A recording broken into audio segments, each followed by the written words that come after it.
ಕೂಡ ಆಗಮಿಸಿದ್ದಾರೆ. ಈ 3 ಜನ ವಿದ್ವಾಂಸರು ಇವತ್ತಿನ ಗೋಷ್ಠಿಯಲ್ಲಿ ವಿಷಯವನ್ನು ಮಂಡಿಸಲಿಕ್ಕಿದ್ದಾರೆ. ಅಧ್ಯಕ್ಷರಾದಂತಹ ಡಾಕ್ಟರ್ ಸತ್ಯನಾರಾಯಣಾಚಾರ್ಯರು ವೇದಿಕೆಗೆ ಆಗಮಿಸಿ ಆಸನವನ್ನು ಅಲಂಕರಿಸಬೇಕು.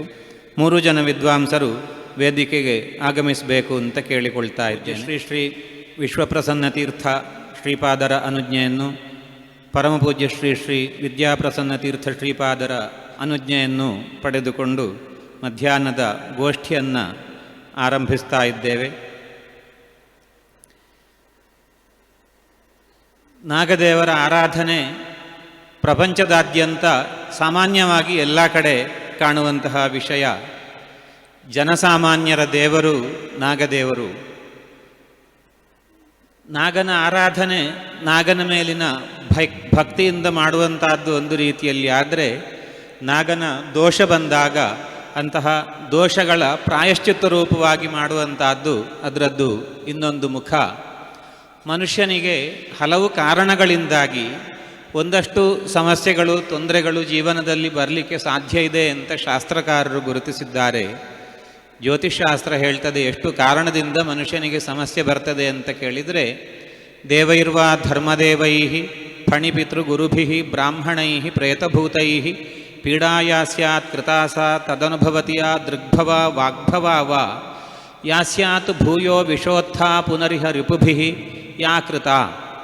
ಇಷ್ಟು ಕಾರಣಗಳಿಂದಾಗಿ ಮನುಷ್ಯನಿಗೆ ಸಮಸ್ಯೆಗಳು ಜೀವನದಲ್ಲಿ ಬರಲಿಕ್ಕೆ ಸಾಧ್ಯ ಇದೆ ಅಂತ ಶಾಸ್ತ್ರಕಾರರು ಗುರುತಿಸಿದ್ದಾರೆ. ದೇವಕೋಪದಿಂದಾಗಿ ಮನುಷ್ಯನಿಗೆ ತೊಂದರೆಗಳು ಬರ್ಬೋದು, ಧರ್ಮದೈವಗಳ ಪ್ರಕೋಪದಿಂದಾಗಿ ಸಮಸ್ಯೆ ಬರ್ಬೋದು, ಸರ್ಪಕೋಪದಿಂದಾಗಿ ಸರ್ಪಶಾಪದಿಂದಾಗಿ ಸಮಸ್ಯೆಗಳು ಬರ್ಬೋದು, ಅದೇ ರೀತಿ ಗುರುಶಾಪದಿಂದ, ಪಿತೃಗಳ ಶಾಪದಿಂದ, ಅದೇ ರೀತಿ ಪ್ರೇತಭೂತಗಳ ಉಪದ್ರವಗಳಿಂದಾಗಿ, ಶತ್ರುಗಳು ಮಾಡುವಂತಹ ಆಭಿಚಾರ ಬಾಧೆಗಳಿಂದಾಗಿ, ನಾವು ವಾಸ ಮಾಡುವಂತಹ ಸ್ಥಳದಲ್ಲಿರುವಂತಹ ದೋಷಗಳಿಂದಾಗಿ ಮನುಷ್ಯನಿಗೆ ಜೀವನದಲ್ಲಿ ಸಮಸ್ಯೆಗಳು ಬರ್ಬೋದು ಅಂತ ಶಾಸ್ತ್ರಕಾರರು ಗುರುತಿಸಿದ್ದಾರೆ. ಅಂತಹ ದೋಷಗಳಲ್ಲಿ ಬಹುಭಾಗ ಹೆಚ್ಚಿನ ಕುಟುಂಬಗಳಲ್ಲಿ ಇವತ್ತು ಕಾಣುವಂತಹ ಒಂದು ದೋಷ ಅಂತ ಹೇಳಿದರೆ ನಾಗನಿಗೆ ಸಂಬಂಧಪಟ್ಟಂತಹ ದೋಷ ಅಂತ. ಅನೇಕ ಕುಟುಂಬಗಳಲ್ಲಿ ನಾಗನ ದೋಷ ಬಾಧಿಸ್ತದೆ ಅಂತ ಹೇಳುವುದಕ್ಕೆ ನಮ್ಮ ಈ ಪುಣ್ಯಕ್ಷೇತ್ರವಾದಂತಹ ಸುಬ್ರಹ್ಮಣ್ಯ ಕ್ಷೇತ್ರಕ್ಕೆ ಬಂದು ಪ್ರಾಯಶ್ಚಿತ್ತವನ್ನು ಮಾಡುವಂತಹ ಜನರೇ ಸಾಕ್ಷಿ ಅಂತ. ಯಾಕೆಂದರೆ ಪ್ರತಿಯೊಬ್ಬರೂ ಕೂಡ ನಾಗದೋಷದ ಬಾಧೆಯನ್ನು ಅನುಭವಿಸ್ತಾರೆ. ಅದರಿಂದಾಗಿ ಒಂದಿಷ್ಟು ಚರ್ಮರೋಗಗಳು, ಮಾನಸಿಕವಾದಂತಹ ಸಮಸ್ಯೆಗಳು, ನಾನಾ ವಿಧವಾದಂತಹ ರೋಗಾರಿಷ್ಟಗಳು ಮನುಷ್ಯನನ್ನು ಬಾಧಿಸ್ತದೆ ಅಂತ. ಹಾಗೆ ಬಾಧಿಸುವಂತಹ ನಾಗದೋಷಗಳ ಪರಿಹಾರವೂ ಕೂಡ ಅನೇಕ ವಿಧವಾಗಿದೆ. ಅಂತಹ ಅನೇಕ ರೂಪಾತ್ಮಕವಾದಂತಹ ಪರಿಹಾರಗಳಲ್ಲಿ ತುಂಬ ಪ್ರಸಿದ್ಧವಾಗಿ ನಡೆಯುವಂತಹದ್ದು 2. ಒಂದು ಸರ್ಪ ಸಂಸ್ಕಾರ, ಆಮೇಲೆ ಇನ್ನೊಂದು ಆಶ್ಲೇಷ ಬಲಿ ಅಂತ ಹೇಳುವಂತಹ 2 ರೀತಿಯ ಪ್ರಾಯಶ್ಚಿತ್ತಗಳು ಬಹುತೇಕ ಇವತ್ತು ನಮ್ಮ ಅವಿಭಜಿತವಾದಂತಹ ದಕ್ಷಿಣ ಕನ್ನಡ ಜಿಲ್ಲೆಯಲ್ಲಿಯೂ ಘಟ್ಟದ ಮೇಲಿನ ಅನೇಕ ಊರುಗಳಲ್ಲಿಯೂ ನಡೀತಾ ಇರುವಂತಹ ಪ್ರಾಯಶ್ಚಿತ್ತಗಳು. ಇಂತಹ ಪ್ರಾಯಶ್ಚಿತ್ತ ರೂಪವಾದಂತಹ ನಾಗನ ಆರಾಧನೆಯ ವಿಷಯದಲ್ಲಿ ಅದರ ಬಗ್ಗೆ ಇರುವಂತಹ ಗೊಂದಲಗಳ ಪರಿಹಾರ ರೂಪವಾಗಿ ಇವತ್ತಿನ ಗೋಷ್ಠಿ ಆಯೋಜಿಸಲ್ಪಟ್ಟಿದೆ. ಯದೇವ ವಿದ್ಯೆಯಾ ಕರೋತಿ ಶ್ರದ್ಧೆಯ ಉಪನಿಷದ ತದೇವ ವೀರ್ಯವತ್ತರಂ ಭವತಿ ಅಂತ ಹೇಳುವ ಶಾಸ್ತ್ರದ ಮಾತು. ನಾವು ಏನನ್ನೇ ಮಾಡ್ತೇವೆ ಅಂತಿದ್ರೂ ಕೂಡ ಅದು ದೇವರ ಪೂಜೆ ಅಂತ ಆಗಬೇಕಾದ್ರೆ ಅದರ ಹಿನ್ನೆಲೆ ನಮಗೆ ಗೊತ್ತಿರಬೇಕು, ಅದರ ಬಗ್ಗೆ ಸರಿಯಾದಂತಹ ತಿಳುವಳಿಕೆ ಇರಬೇಕು. ಆಗ ಮಾತ್ರ ಅಂತಹ ಪೂಜೆ ವೀರ್ಯವತ್ತರಂ ಭವತಿ ಅಂತ ಬಹಳ ಪರಿಣಾಮಕಾರಿ ಆಗ್ತದೆ ಅಂತ. ನಮ್ಮಲ್ಲಿ ಬಳಕೆಯಲ್ಲಿರುವಂತಹ ನಾಗನ ಆರಾಧನೆಯ ವಿಷಯದಲ್ಲಿ ಒಂದಷ್ಟು ಗೊಂದಲಗಳು ಬಹಳ ಮಂದಿಗಿದೆ. ಆರಾಧನೆಯ ಸಂಪ್ರದಾಯದಲ್ಲಿ ಬಂದಂತಹ ವೈವಿಧ್ಯಗಳಿಂದಾಗಿ ಬರುವಂತಹ ಗೊಂದಲಗಳು ಒಂದು ರೀತಿಯದ್ದಾದರೆ, ಆರಾಧನೆಯ ದೇವತೆಯ ವಿಷಯದಲ್ಲಿ ಅದರ ಸಂಕಲ್ಪ, ಕಾನ್ಸೆಪ್ಟ್ ಅಂತ ಹೇಳುವಂತಹ ರೀತಿಯಲ್ಲಿಯೂ ಒಂದಷ್ಟು ಗೊಂದಲಗಳು ಬಹುತೇಕ ಜನರಿಗಿದೆ. ಅಂತಹ ಗೊಂದಲಗಳ ಸರಿಯಾದ ಪರಿಹಾರದ ನಿಟ್ಟಿನಲ್ಲಿ ಇವತ್ತಿನ ಗೋಷ್ಠಿ ಆಯೋಜಿತವಾಗಿದೆ.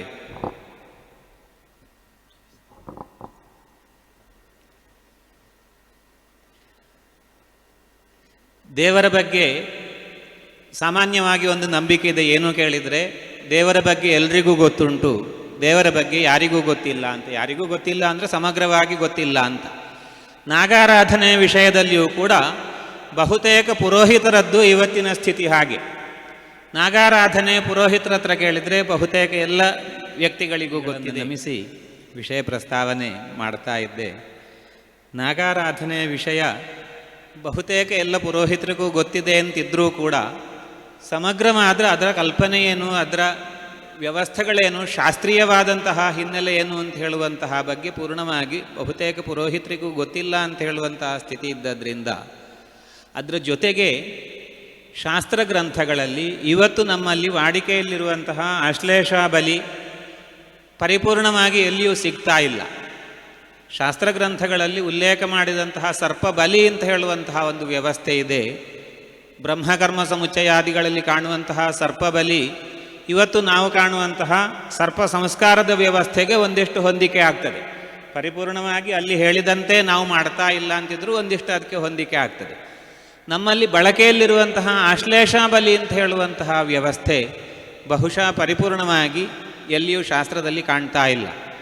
ಬೋಧಾಯನರು ಹೇಳಿದಂತಹ ಸಪ್ತ ಪಾಕಯಜ್ಞದಲ್ಲಿ ಬಂದಂತಹ ಸರ್ಪ ಬಲಿ ಅಂತ ಒಂದಿದೆ, ಅದು ಕೂಡ ನಾವು ಮಾಡ್ತಾ ಇರುವಂತಹ ಆಶ್ಲೇಷ ಬಲಿಗೆ ಪರಿಪೂರ್ಣವಾಗಿ ಹೊಂದಿಕೆ ಆಗ್ತಾ ಇಲ್ಲ. ಹಾಗಾಗಿ ಈ ಎರಡು ವಿಷಯಗಳಲ್ಲಿ ಇರುವಂತಹ ಗೊಂದಲಗಳನ್ನು ಪರಿಹರಿಸುವಂತಹ ನಿಟ್ಟಿನಲ್ಲಿ ಶೇಷದೇವರ ದಿವ್ಯ ಸನ್ನಿಧಾನ ಇರುವಂತಹ ಈ ಸುಬ್ರಹ್ಮಣ್ಯ ಕ್ಷೇತ್ರದಲ್ಲಿ ಈ ಗೋಷ್ಠಿ ಆಯೋಜನೆ ಆಗ್ತಾ ಇರುವಂತಹದ್ದು ತುಂಬ ವಿಶೇಷ. ಇವತ್ತಿನ ಗೋಷ್ಠಿಯಲ್ಲಿ ನಮ್ಮ ಈ ಗೋಷ್ಠಿಯ ಅಧ್ಯಕ್ಷ ಸ್ಥಾನವನ್ನು ಅಲಂಕರಿಸ್ತಾ ಇರುವವರು ಬೆಂಗಳೂರಿನ ಪೂರ್ಣಪ್ರಜ್ಞ ವಿದ್ಯಾಪೀಠದ ಪ್ರಾಂಶುಪಾಲರಾದಂತಹ ಡಾಕ್ಟರ್ ಸತ್ಯನಾರಾಯಣ ಆಚಾರ್ಯ ಇವರು. ಶಾಸ್ತ್ರ ವಿದ್ವಾಂಸರು ಅಂತ ಮಾತ್ರ ಅಲ್ಲ, ಒಂದಿಷ್ಟು ಪೌರೋಹಿತ್ಯದ ಪರಿಚಯ ಅಲ್ಲ, ಪೌರೋಹಿತ್ಯವನ್ನು ಸರಿಯಾಗಿ ನಿರ್ವಹಣೆ ಮಾಡುವಂತಹ ಸಾಮರ್ಥ್ಯವೂ ಇರುವವರು. ಯಾಕೆಂದರೆ ಈ ಗೋಷ್ಠಿಗೆ ಕೇವಲ ಶಾಸ್ತ್ರಾಧ್ಯಯನ ಮಾತ್ರ ಸಾಕಾಗಲಿಕ್ಕಿಲ್ಲ, ಒಂದಿಷ್ಟು ಪೌರೋಹಿತ್ಯದ ಈ ಕ್ರಿಯಾಕಲಾಪಗಳ ಪರಿಚಯವೂ ಇರಬೇಕಾಗ್ತದೆ. ಹಾಗಾಗಿ ಪೌರೋಹಿತ್ಯವನ್ನು ಕೂಡ ಶಾಸ್ತ್ರೀಯವಾಗಿ ಮಾಡುವಂತಹ ಸಾಮರ್ಥ್ಯ ಇರುವವರು ನಮ್ಮ ಬೆಂಗಳೂರಿನ ವಿದ್ವಾಂಸರಾದಂತಹ ಸತ್ಯನಾರಾಯಣ ಆಚಾರ್ಯರು. ಇನ್ನೊಬ್ಬರು ಈ ಗೋಷ್ಠಿಯಲ್ಲಿ ಪ್ರಬಂಧ ಮಂಡನೆಯನ್ನು ಮಾಡಲಿಕ್ಕಿರುವವರು ವಿದ್ವಾನ್ ಮಹೇಂದ್ರ ಸೋಮಯಾಜಿಯವರು. ಹೆಬ್ರಿ ಸಮೀಪದ ಬಚ್ಚಪ್ಪು ಊರಿನವರು. ಉಡುಪಿಯ ಸಂಸ್ಕೃತ ಮಹಾಪಾಠಶಾಲೆಯಲ್ಲಿ ದ್ವೈತ ವೇದಾಂತವನ್ನು ಜ್ಯೋತಿಷ್ಶಾಸ್ತ್ರವನ್ನು ಅಧ್ಯಯನ ಮಾಡಿ ಇವತ್ತು ನಮ್ಮ ಉಡುಪಿಯ ಸಂಸ್ಕೃತ ಮಹಾಪಾಠಶಾಲೆಯಲ್ಲಿ ಅಧ್ಯಾಪನ ವೃತ್ತಿಯನ್ನು ಮಾಡ್ತಾ ಇದ್ದಾರೆ. ಒಳ್ಳೆಯ ವಿದ್ವಾಂಸರು. ಅದರ ಜೊತೆಗೆ ಈ ಗೋಷ್ಠಿಗೆ ಅವರನ್ನು ಆಯ್ಕೆ ಮಾಡಲಿಕ್ಕೆ ಇನ್ನೊಂದು ಕಾರಣವೂ ಇದೆ. ಅವರ ತೀರ್ಥರೂಪರು ನಾಗದೇವರ ಪಾತ್ರಿಗಳು. ಆ ಭಾಗದಲ್ಲಿ ಒಂದಿಷ್ಟು ಪ್ರಸಿದ್ಧಿಯನ್ನು ಪಡ್ಕೊಂಡವರು ಅಂತ ಆದದ್ರಿಂದ ನಾಗದೇವರು ಉಪಾಸನೆಯ ಹೆಚ್ಚಿನ ಪರಿಚಯ ಅವರ ತಂದೆಯಿಂದ ಮತ್ತು ಮಹೇಂದ್ರ ಸೋಮಯಾಜಿಯವರಿಗೆ ಪ್ರಾಪ್ತಿಯಾಗಿದೆ ಅಂತ ಆದದ್ರಿಂದ ಇವತ್ತಿನ ಗೋಷ್ಠಿಯಲ್ಲಿ ಪ್ರಬಂಧ ಮಂಡನೆಗಾಗಿ ಅವರನ್ನು ಆಯ್ಕೆ ಮಾಡಿದ್ರಲ್ಲಿ ಒಂದು ವಿಶೇಷತೆಯೂ ಇದೆ. ಆಮೇಲೆ ಇವರು ಸರ್ಪ ಸಂಸ್ಕಾರ ಅಂತ ಹೇಳುವಂತಹ ವಿಷಯದ ಬಗ್ಗೆ ಈ ಗೋಷ್ಠಿಯಲ್ಲಿ ಪ್ರಬಂಧ ಮಂಡನೆಯನ್ನು ಮಾಡಲಿಕ್ಕಿದ್ದಾರೆ. ಇನ್ನೊಂದು ಆಶ್ಲೇಷಾಬಲಿ ಅಂತ ಹೇಳುವಂತಹ ವಿಷಯದಲ್ಲಿ ಮೈಸೂರಿನಲ್ಲಿರುವಂತಹ ವಿದ್ವಾಂಸರಾದಂತಹ ಕೃಷ್ಣಕುಮಾರ ಆಚಾರ್ಯರು ಪ್ರಬಂಧ ಮಂಡನೆಯನ್ನು ಮಾಡಲಿಕ್ಕಿದ್ದಾರೆ. ಇವರು ಕೂಡ ವಿಶ್ವೇಶತೀರ್ಥರ ಪೂರ್ಣಪ್ರಜ್ಞ ವಿದ್ಯಾಪೀಠದಲ್ಲಿಯೇ ಸುಧಾಂತ ವೇದಾಂತವನ್ನು ಅಧ್ಯಯನ ಮಾಡಿದವರು. ಪೌರೋಹಿತ್ಯವನ್ನು ಬಹಳ ಸಾತ್ವಿಕವಾಗಿ ಬಹಳ ನಿಷ್ಠೆಯಿಂದ ಶಾಸ್ತ್ರೀಯವಾಗಿ ನಡೆಸ್ತಾ ಇರುವವರು, ಶ್ರದ್ಧೆಯಿಂದ ಮಾಡ್ತಾ ಇರುವವರು. ಅವರು ಆಶ್ಲೇಷಾಬಲಿಯ ವಿಷಯದಲ್ಲಿ ಇವತ್ತು ಪ್ರಬಂಧ ಮಂಡನೆಯನ್ನು ಮಾಡಲಿಕ್ಕಿದ್ದಾರೆ. ಉಡುಪಿಯ ತುಂಬ ಪ್ರಸಿದ್ಧಿಯನ್ನು ಪಡೆದಂತಹ ವಿದ್ವಾಂಸರು, ಉಡುಪಿಯಲ್ಲೇ ಶಾಸ್ತ್ರಾಧ್ಯಯನವನ್ನು ದ್ವೈತ ವೇದಾಂತವನ್ನು ಅಧ್ಯಯನ ಮಾಡಿದಂತಹ ವಿದ್ವಾನ್ ರವೀಂದ್ರ ಭಟ್ರು ಸುಬ್ರಹ್ಮಣ್ಯ ಮತ್ತು ನಾಗ ಅಂತ ಹೇಳುವಂತಹ ವಿಷಯದಲ್ಲಿ ಪ್ರಬಂಧ ಮಂಡನೆಯನ್ನು ಮಾಡಲಿಕ್ಕಿದ್ದಾರೆ. ಇದು ಕೂಡ ಒಂದಿಷ್ಟು ಗೊಂದಲವನ್ನು ಮೂಡಿಸ್ತಾ ಇರುವಂತಹ ವಿಷಯ. ಜನಸಾಮಾನ್ಯರಿಂದ ಹಿಡಿದು ವಿದ್ವಾಂಸರವರೆಗೂ ಗೊಂದಲವನ್ನುಂಟು ಮಾಡುವಂತಹ ವಿಷಯ. ನಾಗನೂ ಸುಬ್ರಹ್ಮಣ್ಯನೂ ಒಂದೆಯೋ, ನಾಗ ಇದ್ದಲ್ಲೆಲ್ಲ ಸುಬ್ರಹ್ಮಣ್ಯನನ್ನು ಆರಾಧನೆ ಮಾಡಬೇಕು, ಸುಬ್ರಹ್ಮಣ್ಯನ ದೇವಸ್ಥಾನದಲ್ಲಿಯೇ ನಾಗನ ಪೂಜೆಯನ್ನು ಮಾಡಬೇಕು ಅಂತ ಹೇಳುವಂತಹ ಒಂದಷ್ಟು ಗೊಂದಲಗಳು ಜನಸಾಮಾನ್ಯರಲ್ಲೂ ಇವೆ. ಹಾಗೆ ಈ ಎರಡು ದೇವತೆಗಳ ವಿಷಯದಲ್ಲಿ ತಮ್ಮ ವಿದ್ವತ್ಪೂರ್ಣವಾದಂತಹ ಪ್ರಬಂಧವನ್ನು ಮಂಡಿಸಲಿಕ್ಕಿದ್ದಾರೆ ವಿದ್ವಾನ್ ರವೀಂದ್ರ ಭಟ್ ಹೆರ್ಗ ಇವರು. ನಮ್ಮ ಗೋಷ್ಠಿಯಲ್ಲಿ ನಮ್ಮನ್ನು ಅನುಗ್ರಹಿಸಲಿಕ್ಕೆ ಭಾಗವಹಿಸಿದಂತಹ ಶ್ರೀ ಶ್ರೀ ವಿಶ್ವಪ್ರಸನ್ನ ತೀರ್ಥ ಶ್ರೀಪಾದರವರಿಗೆ ಭಕ್ತಿಪೂರ್ವಕವಾದಂತಹ ಪ್ರಣಾಮವನ್ನು ಸಲ್ಲಿಸ್ತಾ ಈ ಗೋಷ್ಠಿಗೆ ನಾನು ಸ್ವಾಗತ ಮಾಡ್ತಾ ಇದ್ದೇನೆ. ಅಧ್ಯಕ್ಷರಾದಂತಹ ಬೆಂಗಳೂರಿನ ವಿದ್ಯಾಪೀಠದ ಪೂರ್ಣಪ್ರಜ್ಞ ವಿದ್ಯಾಪೀಠದ ಪ್ರಾಂಶುಪಾಲರಾದಂತಹ ಡಾಕ್ಟರ್ ಸತ್ಯನಾರಾಯಣ ಆಚಾರ್ಯರನ್ನು ಕೂಡ ಈ ಗೋಷ್ಠಿಗೆ ಸ್ವಾಗತಿಸ್ತಾ ಇದ್ದೇನೆ. ಉಡುಪಿಯ ವಿದ್ವಾಂಸರಾದಂತಹ ವಿದ್ವಾನ್ ಮಹೇಂದ್ರ ಸೋಮಯಾಜಿಯವರು ಸರ್ಪ ಸಂಸ್ಕಾರ ಎನ್ನುವ ವಿಷಯದ ಬಗ್ಗೆ ಈ ಗೋಷ್ಠಿಯಲ್ಲಿ ಪ್ರಬಂಧವನ್ನು ಮಂಡಿಸಲಿಕ್ಕಿದ್ದಾರೆ. ಅವರಿಗೂ ಕೂಡ ಪ್ರೀತಿಪೂರ್ವಕವಾದಂತಹ ಸ್ವಾಗತ ವಚನವನ್ನು ಹೇಳ್ತಾ ಇದ್ದೇನೆ. ಮೈಸೂರಿನ ವಿದ್ವಾಂಸರಾದಂತಹ ಕೃಷ್ಣಕುಮಾರ ಆಚಾರ್ಯರು ಆಶ್ಲೇಷಾಬಲಿ ಎನ್ನುವ ವಿಷಯದ ಬಗ್ಗೆ ಪ್ರಬಂಧ ಮಂಡನೆಯನ್ನು ಮಾಡಲಿಕ್ಕಿದ್ದಾರೆ. ಅವರನ್ನು ಕೂಡ ಈ ಗೋಷ್ಠಿಗೆ ಹಾರ್ದಿಕವಾಗಿ ಸ್ವಾಗತಿಸ್ತಾ ಇದ್ದೇನೆ. ನಮ್ಮ ಆತ್ಮೀಯರಾದಂತಹ ವಿದ್ವಾನ್ ರವೀಂದ್ರ ಭಟ್ ಹೆರ್ಗ ಇವರು ಸುಬ್ರಹ್ಮಣ್ಯ ಮತ್ತು ನಾಗ ಎನ್ನುವ ವಿಷಯದ ಬಗ್ಗೆ ಈ ಗೋಷ್ಠಿಯಲ್ಲಿ ಪ್ರಬಂಧ ಮಂಡನೆಯನ್ನು ಮಾಡಲಿಕ್ಕಿದ್ದಾರೆ. ಅವರಿಗೂ ಕೂಡ ಪ್ರೀತಿಪೂರ್ವಕವಾದಂತಹ ಸ್ವಾಗತವನ್ನು ಬಯಸ್ತಾ ಇದ್ದೇನೆ. ಗೋಷ್ಠಿಯ ಮೊದಲನೆಯ ಪ್ರಬಂಧ ಮಂಡನೆ ವಿದ್ವಾನ್ ಮಹೇಂದ್ರ ಸೋಮಯಾಜಿ ಇವರಿಂದ ಸರ್ಪ ಸಂಸ್ಕಾರ ಎನ್ನುವ ವಿಷಯದ ಬಗ್ಗೆ ಸುಮಾರು 35 ನಿಮಿಷಗಳ ಸಮಯಾವಕಾಶ ಪ್ರಬಂಧ ಮಂಡನೆಗಿದೆ. ಆಮೇಲೆ ಪ್ರಶ್ನೋತ್ತರಗಳಿದ್ದಲ್ಲಿ 3 ಜನರ ಪ್ರಬಂಧ ಮಂಡನೆ ಆದಮೇಲೆ ಅಧ್ಯಕ್ಷೀಯ ಭಾಷಣಕ್ಕಿಂತ ಮೊದಲು ನಡೀತದೆ. ಅಲ್ಲಿಯವರೆಗೆ ಮಧ್ಯದಲ್ಲಿ ಮುರುವೃತ್ತ ರವಿ ತ್ರಿನೇತ್ರಂ ಜಾನು ಪ್ರಸಕ್ತ ಕರಯುಗ್ಮ ಮಥಾಪರಾಭ್ಯಾಂ ಚಕ್ರಂ ದರಂಚ ದಧತಂ ಪ್ರಿಯಯಾ ಸಮೇತಂ ತಿಗ್ಮಾಂಶುಕೋಟ್ಯಧಿಕ ತೇಜಸಮಗ್ರ್ಯಶಕ್ತಿಂ ಪ್ರಥಮೋ ಹನುಮಾನ್ನಾಮ ದ್ವಿತೀಯೋ ಭೀಮ ಏವ ಚ ಪೂರ್ಣಪ್ರಜ್ಞಸ್ತೃತೀಯಸ್ತು ಭಗವತ್ಕಾರ್ಯಸಾಧಕಃ ಹರಶಂಭೋ ಮಹಾದೇವ ವಿಶ್ವೇಶಾಮರವಲ್ಲಭ ಶಿವಶಂಕರ ಸರ್ವಾತ್ಮನ್ ನೀಲಕಂಠ ನಮೋಸ್ತುತೆ ದಧಾನೋ ಹಲಸವನೊಂದು ಶ್ವೇತವರ್ಣಃ ಕೃತಾಂಜಲಿ ಸಹಸ್ರಮೂರ್ಧಾ ದ್ವಿತೀಯಕರ್ಣಭೂಷಾಃ ಪ್ರಿಯಾಯುತಃ ವನಮಾಲಿ ನೀಲವಾಸಾಃ ಧ್ಯೇಯೋ ವಿಷ್ಣೋಸ್ತು ಪೃಷ್ಠತಃ ಸುಬ್ರಹ್ಮಣ್ಯಸ್ಯ ಮಹಿಮಾ ವರ್ಣಿತುಂ ಕೇನ ಶಕ್ಯತೆ ಯತ್ರೋಚ್ಛಿಷ್ಟಮಪಿ ಸ್ಪಷ್ಟಂ ಶ್ರುತ್ರಿಣಃ ಶೋಧಯತ್ಯಹೋ. ಕ್ಷೇತ್ರದೇವತಾಭ್ಯೋ ನಮಃ. ಪರಮಪೂಜ್ಯ ಶ್ರೀಪಾದರ ಪಾದಗಳಿಗೆ ಮನಸ ಭಕ್ತಿಪೂರ್ವಕ ಪ್ರಣಾಮಗಳನ್ನು ಸಮರ್ಪಣೆ ಮಾಡ್ತಾ, ವೇದಿಕೆಯಲ್ಲಿರುವಂತಹ ಗೋಷ್ಠಿಯ ಅಧ್ಯಕ್ಷರಾದಂತಹ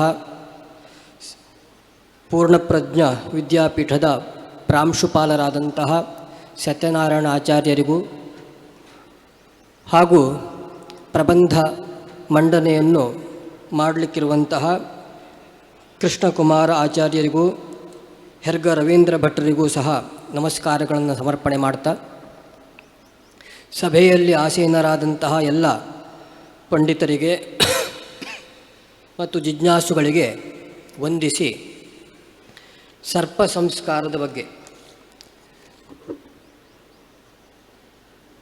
ಮನುಷ್ಯನಿಗೆ ಶಾಸ್ತ್ರಗಳು ಅನೇಕ ಕರ್ತವ್ಯಗಳನ್ನು ವಿಧಾನ ಮಾಡಿವೆ. ಅದರಲ್ಲಿ ಅಪರಕರ್ಮ ರೂಪವಾದಂತಹ ಕರ್ತವ್ಯವು ಒಂದು. ಅದು ಮನುಷ್ಯರ ಬಗ್ಗೆ ಮಾಡುವಂಥದ್ದಿದ್ದೇ. ಅದರಲ್ಲೇನು ದೊಡ್ಡ ಸಂಗತಿ ಇಲ್ಲ. ಅವರ ಕುಟುಂಬದವರು ತೀರಿ ಹೋದರೆ ಅವರಿಗಾಗಿ ಮಾಡತಕ್ಕಂತಹ ಸಂಸ್ಕಾರ, ಅವೃದ್ಧ ದೈಹಿಕ ಕ್ರಿಯಾಕಲಾಪಗಳು, ಅದರಲ್ಲೇನು ದೊಡ್ಡ ಆಶ್ಚರ್ಯ ಇಲ್ಲ, ಮಹಾಕರ್ತವ್ಯ ವಿಧಿಸಬೇಕಾದದ್ದೇ. ಆದರೆ ಮನುಷ್ಯ ಭಿನ್ನ ಜಂತುಗಳಲ್ಲಿ ಅಪರಕರ್ಮವನ್ನು ಹೇಳಿದ್ದಿದ್ದರೆ ಅದು ಸರ್ಪನಿಗೆ ಮಾತ್ರ. ಎಷ್ಟು ಆಶ್ಚರ್ಯ ಕೇಳಿದರೆ, ನಮಗೆ ಗೋವು ತುಂಬ ಪೂಜ್ಯ. ಎಷ್ಟು ಪೂಜ್ಯ ಅಂತ ಹೇಳಿದರೆ, ಅದರ ಗೋಮೂತ್ರವನ್ನು ಗೋಮಯವನ್ನು ಶುದ್ಧಿಗಾಗಿ ಉಪಯೋಗ ಮಾಡುವಂಥದ್ರ ಜೊತೆಗೆ ದೇವರದ್ದೊಂದು ಪ್ರತಿಷ್ಠೆ ಆಗುವಂತಹ ಮೂರ್ತಿ ಇದ್ದರೆ ಅದರ ಬಿಂಬ ಶುದ್ಧಿಗೆ ಉಪಯೋಗ ಮಾಡೋದು. ಅಂದರೆ ದೇವರ ತಲೆಯ ಮೇಲೂ ಹಾಕಬಹುದಾದಷ್ಟು ಗಂಗೆಯಷ್ಟೇ ಪವಿತ್ರವಾದಂಥ ವಸ್ತು. ಅಂತಹ ಗೋವಿನ ವಿಚಾರದಲ್ಲೂ ಸಹ ಅಪರಕರ್ಮವನ್ನು ಹೇಳಿಲ್ಲ. ಒಂದು ಗೋವು ಮೃತ ಆಯಿತಾ, ಹೋಯ್ತಷ್ಟೇ, ಮುಗೀತು, ಹುಗ್ದು ಹಾಕೋದು ಮುಗ್ದೋಯ್ತು.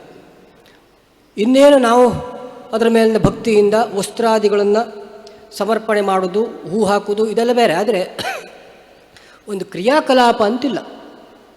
ಗೋ ಸಂಸ್ಕಾರ ಅಂತೇನಾದರೂ ಉಂಟಾ? ಇಲ್ಲ. ಅಂಥದ್ದು ಗೋವಿಗೆ ಇಲ್ಲದೇ ಇರುವಂಥದ್ದು ಈ ಸರ್ಪನಿಗಿದೆ. ಅದಕ್ಕೆ ಏನು ಕಾರಣ ಇರಬಹುದು ಅಂತ ಹೇಳಿಕೊಂಡು ಎಲ್ಲೂ ಇಲ್ಲ. ಅದಕ್ಕೆ ಯುಕ್ತಿ ಏನು? ಒಂದು ಅಂಶ ತಿಳಿಯಬಹುದಾದದ್ದು ಏನು ಕೇಳಿದ್ರೆ, ಯಾರಿಗೆ ವರ್ಣಧರ್ಮ ಉಂಟೋ ಅವರಿಗೆ ಸಂಸ್ಕಾರ ಅಂತ ಹೇಳಿದ್ರೆ ಸರಿಯಾದೀತೇನು? ಮನುಷ್ಯರಲ್ಲಿ ವರ್ಣಧರ್ಮ ಉಂಟು. ಬ್ರಾಹ್ಮಣ, ಕ್ಷತ್ರಿಯ, ವೈಶ್ಯ, ಶೂದ್ರ. ಬ್ರಾಹ್ಮಣ, ಕ್ಷತ್ರಿಯ, ವೈಶ್ಯ, ಶೂದ್ರ ಎನ್ನುವಂಥ ಪಂಗಡ ಅದು ಮನುಷ್ಯರಲ್ಲುಂಟು. ಅದು ಬಿಟ್ಟರೆ ಜಂತುಗಳಲ್ಲಿರುವಂಥದ್ದು ಸರ್ಪಗಳಲ್ಲಿ ಮಾತ್ರ. ಸರ್ಪಗಳಲ್ಲಿ ಬ್ರಾಹ್ಮಣ ಸರ್ಪಗಳಂತಿವೆ, ಕ್ಷತ್ರಿಯ ಸರ್ಪಗಳಿವೆ, ವೈಶ್ಯ ಸರ್ಪ ಇದೆ, ಶೂದ್ರ ಸರ್ಪಗಳಿವೆ. ಭವಿಷ್ಯತ್ ಪುರಾಣದಲ್ಲಿ ಇದರ ಬಗ್ಗೆ ತುಂಬ ಮಾಹಿತಿ ಇದೆ. ಎಷ್ಟು ಮಾಹಿತಿ ಕೊಡ್ತಾರೆ ಕೇಳಿದರೆ ಭವಿಷ್ಯತ್ ಪುರಾಣದಲ್ಲಿ, ಅಗ್ರತೋ ದಶತೆ ವಿಪ್ರಹ. ಯಾರಿಗಾದರೂ ಎದುರಿನಿಂದ ಬಂದು ಹಾವು ಕಚ್ಚುತ್ತಂತೇಳಿ ಆದರೆ ಅದು ಬ್ರಾಹ್ಮಣ ಸರ್ಪ ಅಂತ ಅರ್ಥ. ಬ್ರಾಹ್ಮಣ ಸರ್ಪಗಳು ಹಿಂದಿನಿಂದ ಬಂದು ಕಡಿಯುವುದಿಲ್ಲ. ಅಗ್ರತೋ ದಶತೆ ವಿಪ್ರಹ. ದಕ್ಷಿಣೇನತು ಕ್ಷತ್ರಿಯ. ಬಲಭಾಗದಿಂದ ಬಂದು ಕಡಿಯುವಂಥದ್ದು ಕ್ಷತ್ರಿಯ ಸರ್ಪ, ಎಡಭಾಗದಿಂದ ಬಂದು ಕಡಿಯುವಂಥದ್ದು ವೈಶ್ಯ ಸರ್ಪ, ಹಿಂಭಾಗದಿಂದ ಬಂದು ಕಡಿಯುವಂಥದ್ದು ಶೂದ್ರ ಸರ್ಪ. ಇಷ್ಟುಂಟು. ಇನ್ನು ಹಾವುಗಳಿಗೆ ವಾತಾಶನ ಎನ್ನುವಂಥ ಒಂದು ಬಿರುದುಂಟು. ಕೇವಲ ಗಾಳಿಯಿಂದ ಬದುಕುತ್ತದೆ ಅಂತ ಹೇಳ್ಕೊಂಡು, ಅದು ಬ್ರಾಹ್ಮಣ ಸರ್ಪಗಳು ಮಾತ್ರ ಅಂತೆ, ಉಳಿದ ಸರ್ಪಗಳಿಗಿಲ್ಲ. ಬ್ರಾಹ್ಮಣ ಸರ್ಪಗಳು ಗಾಳಿ ಮತ್ತು ಹೂವಿನ ಸುಗಂಧವನ್ನು ಆಸ್ವಾದನೆ ಮಾಡಿಕೊಂಡು ಅದರಿಂದ ಜೀವಿಸ್ತವೆ ಅಂತ ಹೇಳಿಕೊಂಡು ಭವಿಷ್ಯತ್ ಪುರಾಣದಲ್ಲಿದೆ. ಅಂತೂ ಆ ವರ್ಣಧರ್ಮ ಎನ್ನುವಂಥದ್ದು ಸರ್ಪಗಳಲ್ಲಿ ಉಂಟು. ಹಾಗಾಗಿ ಮನುಷ್ಯರಲ್ಲಿ ಯಾಕಿದೆ ಇದೊಂದು ವ್ಯಾಪ್ತಿಯನ್ನು ತೋರಿಸ್ಬೋದು. ಮನುಷ್ಯರಲ್ಲಿ ಯಾಕೆ ಆ ಅಪರಕರ್ಮವನ್ನು ಹೇಳಿದ್ದಾರೆ ಕೇಳಿದರೆ ಅಲ್ಲಿ ವರ್ಣಧರ್ಮ ಇದೆ. ಅದು ಬಿಟ್ಟು ಇರುವಂಥದ್ದು ಸರ್ಪನಲ್ಲಿ, ಹಾಗಾಗಿ ಇದ್ದಿರಬಹುದಾಗಿ ಕಾಣುತ್ತದೆ. ಇನ್ನು ಬೇರೆ ಕಾರಣ ಇದ್ದಿರಬಹುದು. ಅಂತೂ ಸರ್ಪ ಸಂಸ್ಕಾರ ಇದು ಎಷ್ಟು ಒಂದು ಪ್ರಸಿದ್ಧಿಗೆ ಬಂದು ಹೋಯಿತು ಕೇಳಿದರೆ, ಕೆಲವು ಸರ್ತಿ ಎಷ್ಟೋ ಈ ಕ್ಯಾರೆ ಹಾವಿಗೆಲ್ಲ ಸಂಸ್ಕಾರ ಆಗಿ ಹೋಗಿದೆ ಈ ಹೈವೇಯಲ್ಲೆಲ್ಲ. ಅಂದರೆ ಜನರು ಅಷ್ಟು ಭಯದಿಂದ, ಯಾವುದೋ ಒಂದು ಗಾಡಿ ಒಂದು ಹಾವಿನ ತಲೆ ಮೇಲೆ ಹೋಗಿರ್ತದೆ, ಅದು ಯಾವ ಸರ್ಪ ಅಂತ ಗೊತ್ತಾಗೋದಿಲ್ಲ. ಅದು ಕ್ಯಾರೆಯೋ ಕಂದಡಿಯೋ ಯಾವುದೋ ಸರ್ಪನ ಒಂದು ಮೈ ಸಾಮ್ಯ ಇರತಕ್ಕಂಥ ಅನೇಕ ಸರ್ಪ ಹಾವುಗಳಿವೆ, ನಾಗನ ಸಾಮ್ಯ ಇರತಕ್ಕಂಥದ್ದು. ಹಾಗಾಗಿ ತಲೆಬಿಸಿ ಬೇಡ ಅಂತ ಹೇಳಿಕೊಂಡು ಅದಕ್ಕೂ ಎಲ್ಲ ಸರ್ಪ ಸಂಸ್ಕಾರ ನಡೆದದ್ದುಂಟು. ಇರಲಿ, ಈ ಕ್ಷೇತ್ರದಲ್ಲಂತೂ ಇದು ಸರ್ಪ ಸಂಸ್ಕಾರ ಇಲ್ಲಾಗುವಷ್ಟು ಯಾವ ನಾಗಕ್ಷೇತ್ರದಲ್ಲೂ ಆಗುವುದಿಲ್ಲ. ನೂರಾರು ಸಂಖ್ಯೆಯಲ್ಲಿ ಜನಮೇಜಯರು ಇಲ್ಲಿದ್ದಾರೆ. ಹಾಗಾಗಿ ಇದು ಈ ಗೋಷ್ಠಿಗೆ ಉಚಿತವಾದಂತಹ ಕ್ಷೇತ್ರ ಅಂತ ಹೇಳಿಕೊಂಡು ಹೇಳ್ತಾ ಬ್ರಹ್ಮಕರ್ಮ ಸಮುಚ್ಚಯದ ಬಗ್ಗೆ ಹೇಳಿದರು. ಜೊತೆಗೆ ಧರ್ಮಸಿಂಧುವಿನಲ್ಲಿ ಸರ್ಪ ಸಂಸ್ಕಾರದ ಬಗ್ಗೆ ಮಾಹಿತಿಗಳಿವೆ. ಅಂದರೆ ಅದರ ಪ್ರಯೋಗವನ್ನು ಅದರಲ್ಲಿ ದಾಖಲೆ ಮಾಡಿದ್ದಾರೆ, ಹೇಗೆ ಮಾಡಬೇಕು ಇತ್ಯಾದಿ ಎಲ್ಲ. ಮೊದಲಾಗಿ ಅಲ್ಲಿ ಹೇಳುವಂಥದ್ದು ಸರ್ಪ ಸಂಸ್ಕಾರ. ಇವಾಗ ಇಲ್ಲಿ ಧರ್ಮಸಿಂಧುವಿನಲ್ಲಿ ಹೇಳಿದ್ದು ಹೇಗೆ ಕೇಳಿದರೆ, ಸರ್ಪಹತೆ ಪ್ರಾಯಶ್ಚಿತ್ತಂ. ಸರ್ಪನನ್ನು ಕೊಂದರೆ ಅಂದರೆ ಇನ್ನೊಂದು ವಿಷಯ, ಸರ್ಪನನ್ನು ಮನುಷ್ಯ ಕೊಂದರೆ ಅವಾಗಲೂ ಪ್ರಾಯಶ್ಚಿತ್ತ ಹೇಳಿದ್ದಾರೆ. ಸರ್ಪನಿಂದ ಮನುಷ್ಯ ಸತ್ತರೆ ಆವಾಗಲೂ ಪ್ರಾಯಶ್ಚಿತ್ತ ಹೇಳಿದ್ದಾರೆ. ಅಂದರೆ ಸರ್ಪ ಮನುಷ್ಯನನ್ನು ಕೊಲ್ಲಲಿಕ್ಕೂ ಇಲ್ಲ, ಮನುಷ್ಯ ಸರ್ಪನನ್ನು ಕೊಲ್ಲಲಿಕ್ಕೂ ಇಲ್ಲ. ಅದು ಎರಡಕ್ಕೂ. ಅಂದರೆ ಒಂದು ವ್ಯಕ್ತಿ ಒಂದು ಸರ್ಪನಿಂದ ಸತ್ತರೆ ಆವಾಗ ಕೆಲವು ಪ್ರಾಯಶ್ಚಿತ್ತೆಲ್ಲ ಮಾಡಿಕೊಂಡು ಆನಂತರ ಅವನ ಅಂತ್ಯವಿಧಿ ಎಲ್ಲ ಮಾಡಬೇಕು ಅಂತ ಹೇಳ್ಕೊಂಡು, ಸರ್ಪನನ್ನು ಕೊಂದ್ರಂತೂ ಅದು ಮಹಾದೋಷ ಅಂತ ಹೇಳ್ಕೊಂಡು ಪರಿಗಣನೆ ಮಾಡಿ ಅದಕ್ಕೆ ವಿಧಿಯೆಲ್ಲ ಹೇಳಲ್ಪಟ್ಟಿದೆ. ಅಥ ನಾಗಬಲಿಹಿ ಅಂತ ಹೇಳ್ಕೊಂಡು ಆರಂಭ ಆಗ್ತದೆ. ಅಲ್ಲಿ ನಾಗಬಲಿ ಅಂತ ಹೇಳ್ಕೊಂಡು ಮೊದಲು ಹೇಳಿದ್ದಾರೆ. ನಾಗಬಲಿ ಅಂತ ಹೇಳಿದರೆ ಅಲ್ಲಿ ಮೇಲ್ಮಟ್ಟಕ್ಕೆ ಬಹುಶಃ ಆಶ್ಲೇಷ ಬಲಿಯ ವಿವರ ಉಂಟು ಏನೋ ಅಂತ ಹೇಳಿಕೊಂಡು ಕಾಣ್ತದೆ. ಆದರೆ ಅಲ್ಲಿರುವಂಥದ್ದು ಸರ್ಪ ಸಂಸ್ಕಾರದ ವಿವರ. ಶತದರ್ಶೇ ಪೌರ್ಣಮಾಸ್ಯಾಂ ಪಂಚಮ್ಯಾಂ ಆಶ್ಲೇಷಯುತ ನವಮ್ಯಾಂ ವಾ ಕಾರ್ಯ ಅಂತ ಹೇಳಿಕೊಂಡು ಈ ಸರ್ಪ ಸಂಸ್ಕಾರ ಮಾಡುವುದಕ್ಕೆ ವಿಶೇಷ ಕಾಲ ಯಾವುದಂತ ಹೇಳಿದ್ರೆ ದರ್ಶೆ ಪೌರ್ಣಮಾಸ್ಯಾಂ ಅಮಾವಾಸ್ಯೆ ಹುಣ್ಣಿಮೆ ಮತ್ತು ಪಂಚಮಿ ಆಶ್ಲೇಷಾಯುತ ನವಮಿ, ಇದು ಈ ಸರ್ಪ ಸಂಸ್ಕಾರಕ್ಕೆ ಪ್ರಶಸ್ತವಾದಂತಹ ಕಾಲ ಅಂತ ಹೇಳಿಕೊಂಡು ಒಂದರ್ಥ. ತತ್ರ ಆಮೇಲೆ ಒಂದು ಕೃಚ್ಛ್ರಾಚರಣೆಯನ್ನು ಮಾಡಿ ನನ್ನಿಂದ ಆದಂತಹ ಸರ್ಪಹತ್ಯೆಗೆ ಪ್ರಾಯಶ್ಚಿತ್ತವನ್ನು ನೀವೆಲ್ಲ ಬ್ರಾಹ್ಮಣರು ನನಗೆ ಉಪದೇಶ ಮಾಡಬೇಕು ಅಂತ ಹೇಳ್ಕೊಂಡು ಕೇಳಿಕೊಳ್ಳುವಂಥ ಒಂದು ವಿಧಿ ಉಂಟು. ಇದು ಯಾಕೆ ಕೇಳಿದರೆ ಇದು ನಮ್ಮ ಪ್ರಾಚೀನ ಸಂಪ್ರದಾಯ. ಯಾವುದೇ ಆಗಲಿ ಅದು ಶಂಖದಿಂದ ಬಂದರೆ ತೀರ್ಥ ಅಂತ ಹೇಳ್ತಾರಲ್ಲ, ಆ ಪ್ರಕಾರ ನಮಗೊಂದು ವಿಷಯ ಗೊತ್ತಿದ್ದರೂ ಸಹ ಈಗ ನಮ್ಮ ಜಾತಕದಲ್ಲಿ ಏನು ದೋಷ ಉಂಟು ಅಂತ ಹೇಳಿಕೊಂಡು ನಾವೇ ನೋಡಿಕೊಂಡು ನಾವೇ ಪ್ರಾಯಶ್ಚಿತ್ತ ಮಾಡಿದರೆ ಅದಕ್ಕಷ್ಟು ಬೆಲೆ ಇಲ್ಲ. ನಮಗೆ ಗೊತ್ತುಂಟು ಇಂಥ ದೋಷ ಉಂಟು, ಇಂಥ ಪ್ರಾಯಶ್ಚಿತ್ತ ಅಂತ ಗೊತ್ತಿದ್ದರೂ ಸಹ ಬೇರೆಯೊಬ್ಬರು ತಿಳಿದವ್ರ ಹತ್ರ ತೋರಿಸಿ ಅವ್ರ ಬಾಯಿಂದ ಅದೇ ಮಾತು ಬಂದಾಗ ಅದನ್ನು ನಾವು ಮಾಡಿದರೆ ಆವಾಗ ಅದಕ್ಕೆ ಫಲ ಅಂತ ಅರ್ಥ. ಒಂದು ದೇವಸ್ಥಾನಕ್ಕೆ ಹೋಗಿ ಒಂದು ಸೇವೆ ಕೊಡುವಾಗ ನಾವೇ ಹೋಗಿ ಒಂದು ಸೇವೆ ಕೊಟ್ಟರೆ ಅದಕ್ಕೂ ಫಲ ಇದೆ, ಇಲ್ಲ ಅಂತ ಅರ್ಥ ಅಲ್ಲ. ಆದರೆ ನೀನು ಇಂಥ ದೇವಸ್ಥಾನಕ್ಕೆ ಹೋಗು, ಇಂಥ ಸೇವೆ ಕೊಡು, ನಿನಗೆ ಒಳ್ಳೆಯದಾಗ್ತದೆ ಅಂತ ಹೇಳ್ಕೊಂಡು ಒಬ್ಬರು ತಿಳಿದವರು ಹೇಳಿದರೆ ಆವಾಗ ಆ ಸೇವೆಯನ್ನು ನಾವು ಮಾಡಿದರೆ ಅದಕ್ಕೆ ಫಲ ಜಾಸ್ತಿ ಅಂತ ಅರ್ಥ. ಅಂದರೆ ಆವಾಗ ಆ ದೇವರು ಅದಕ್ಕೆ ಅನುಗ್ರಹವನ್ನು ಹೆಚ್ಚಿಗೆ ಮಾಡ್ತಾನೆ ಅಂತ ಹೇಳ್ಕೊಂಡು ಅರ್ಥ. ಆ ರೀತಿಯಲ್ಲಿ ಸರ್ಪಹತ್ಯೆಗೆ ಏನು ಪ್ರಾಯಶ್ಚಿತ್ತ ಅಂತ ಗೊತ್ತಿದ್ದರೂ ಸಹ ಕೃಚ್ಛ್ರಾಚರಣೆಯನ್ನು ಮಾಡಿ ಬ್ರಾಹ್ಮಣರಲ್ಲಿ ಬೇಡಿಕೊಳ್ಬೇಕಂತೆ, ನನ್ನಿಂದ ಇಂಥದ್ದೊಂದು ಮಹಾಪರಾಧ ಆಗಿದೆ, ಅದಕ್ಕೆ ಏನು ಪ್ರಾಯಶ್ಚಿತ್ತ ಅಂತ ಹೇಳ್ಕೊಂಡು ನೀವೆಲ್ಲ ಹೇಳಬೇಕು, ಶಿಷ್ಟಾಚಾರ. ಆ ಪ್ರಕಾರ ಅವ್ರು ಹೇಳ್ತಾರೆ, ವಿಪ್ರೈಹಿ ಚತುರ್ದಶ ಕೃಚ್ಛ್ರ ಪ್ರಾಯಶ್ಚಿತ್ತೇನ ಅಮುಖ ಪ್ರತ್ಯಾಮ್ನಾಯದ್ವಾರ ಪೂರ್ವೋತ್ತರಾಂಗ ಸಹಿತೇನ ಆಚರಿತೇನ ತವ ಶುದ್ಧಿರ್ಭವಿಷ್ಯತಿ ಇತ್ಯುಪದಿಷ್ಟ. ಈ ರೀತಿಯಲ್ಲಿ ಅದು ಕೃಚ್ಛ್ರಾಚರಣೆಯನ್ನು ಮಾಡಿ ಅದನ್ನು ಬ್ರಾಹ್ಮಣರ ಸ್ವೀಕಾರ ಮಾಡಿಕೊಂಡು ಇಂಥದ್ದೊಂದು ಉಂಟು ಸರ್ಪ ಸಂಸ್ಕಾರ ಕ್ರಿಯಾಭಾಗ, ಇದನ್ನು ನೀನು ಮಾಡು ಅಂತ ಹೇಳಿದ ನಂತರ ಆನಂತರ ಅದರಲ್ಲಿ ಮುಂದುವರಿಬೇಕು ಅಂತ ಹೇಳ್ಕೊಂಡು ಅರ್ಥ. ಇನ್ನೊಂದಲ್ಲಿ ಹೇಳ್ತಾರೆ, ಇದು ನಮ್ಮಲ್ಲಿ ಸಂಪ್ರದಾಯದಲ್ಲಿ ಬರಲಿಲ್ಲ, ವಪನಾದಿ ವಿಧಿನ ತದಾಚರೇತ್ ಅಂತ ಹೇಳಿಕೊಂಡು. ಸರ್ಪ ಸಂಸ್ಕಾರ ಮಾಡುವುದಕ್ಕಿಂತ ಮುಂಚೆ ವಪನ ವಿಧಿ ಇದೆ.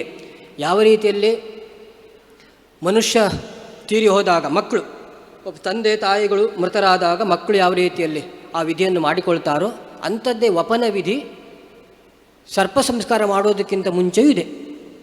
ಆದರೆ ಅದು ಇವಾಗ ಅಷ್ಟು ಸಂಪ್ರದಾಯದಲ್ಲಿ ಬರಲಿಲ್ಲ. ಇನ್ನೊಂದು ಅದಕ್ಕೆ ಹೇಳಿದರೆ ಏನು ಕೇಳಿದ್ರೆ, ವಪನ ಅಸಂಭವೇ ದ್ವಿಗುಣ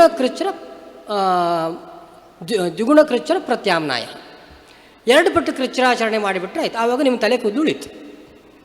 ಹೀಗೆ ಆ ಕೃಚ್ಛ್ರಾಚರಣೆಯನ್ನು ಎರಡು ಪಟ್ಟು ಮಾಡಿಬಿಟ್ರೆ ಆವಾಗ ವಪನ ಮಾಡದೆ ಇದ್ದರೂ ಸಹ ಅಧಿಕಾರ ಪ್ರಾಪ್ತಿ ಆಗ್ತದೆ ಅಂತ ಹೇಳ್ಕೊಂಡು ಒಂದು ಲೆಕ್ಕ. ಆಮೇಲೆ ಸರ್ಪವಧ ದೋಷ ಪರಿಹಾರಾರ್ಥಂ ಏನು ಕೇಳಿದ್ರೆ ಲೋಹದಂಡ ಪ್ರಾಯಶ್ಚಿತ್ತವನ್ನು ಹೇಳಿದ್ದಾರೆ. ಲೋಹದಂಡ ಪ್ರಾಯಶ್ಚಿತ್ತ ಇದಕ್ಕೂ ಸಹ ಎಲ್ಲದಕ್ಕೂ ನಮ್ಮಲ್ಲಿ ಶಾಸ್ತ್ರಕಾರರು ಒಂದು ಅನುಕೂಲ ಅಂತ ಹೇಳ್ಕೊಂಡು ಮಾಡಿಟ್ಟಿದ್ದಾರೆ. ಲೋಹದಂಡ ದಾನವನ್ನು ಮಾಡಬೇಕು. ತದಭಾವೇ ಏನು ಮಾಡಬೇಕಂತ ಹೇಳಿದ್ರೆ ತನ್ನ ಮೂಲ್ಯ ದಾನ, ಅದರ ಮೂಲ್ಯ, ಆ ಲೋಹದಂಡದ ಮೌಲ್ಯ, ಅದರ ಬದ್ದಾಗಿ ಒಂದು ಸಣ್ಣ ದಕ್ಷಿಣೆಯನ್ನು ದಾನ ಕೊಟ್ಟು ಆನಂತರ ಆ ಕ್ರಿಯಾಕಲಾಪವನ್ನು ಆರಂಭ ಮಾಡಬೇಕು. ಗುರುವನುಜ್ಞಾಂ ಲಬ್ಧ್ವಾ. ಇನ್ನು ಸರ್ಪನ ಆಕೃತಿ, ಒಂದು ಹಿಟ್ಟಿನಿಂದ ಸರ್ಪ ಸಂಸ್ಕಾರ ಸಮಯದಲ್ಲಿ ಒಂದು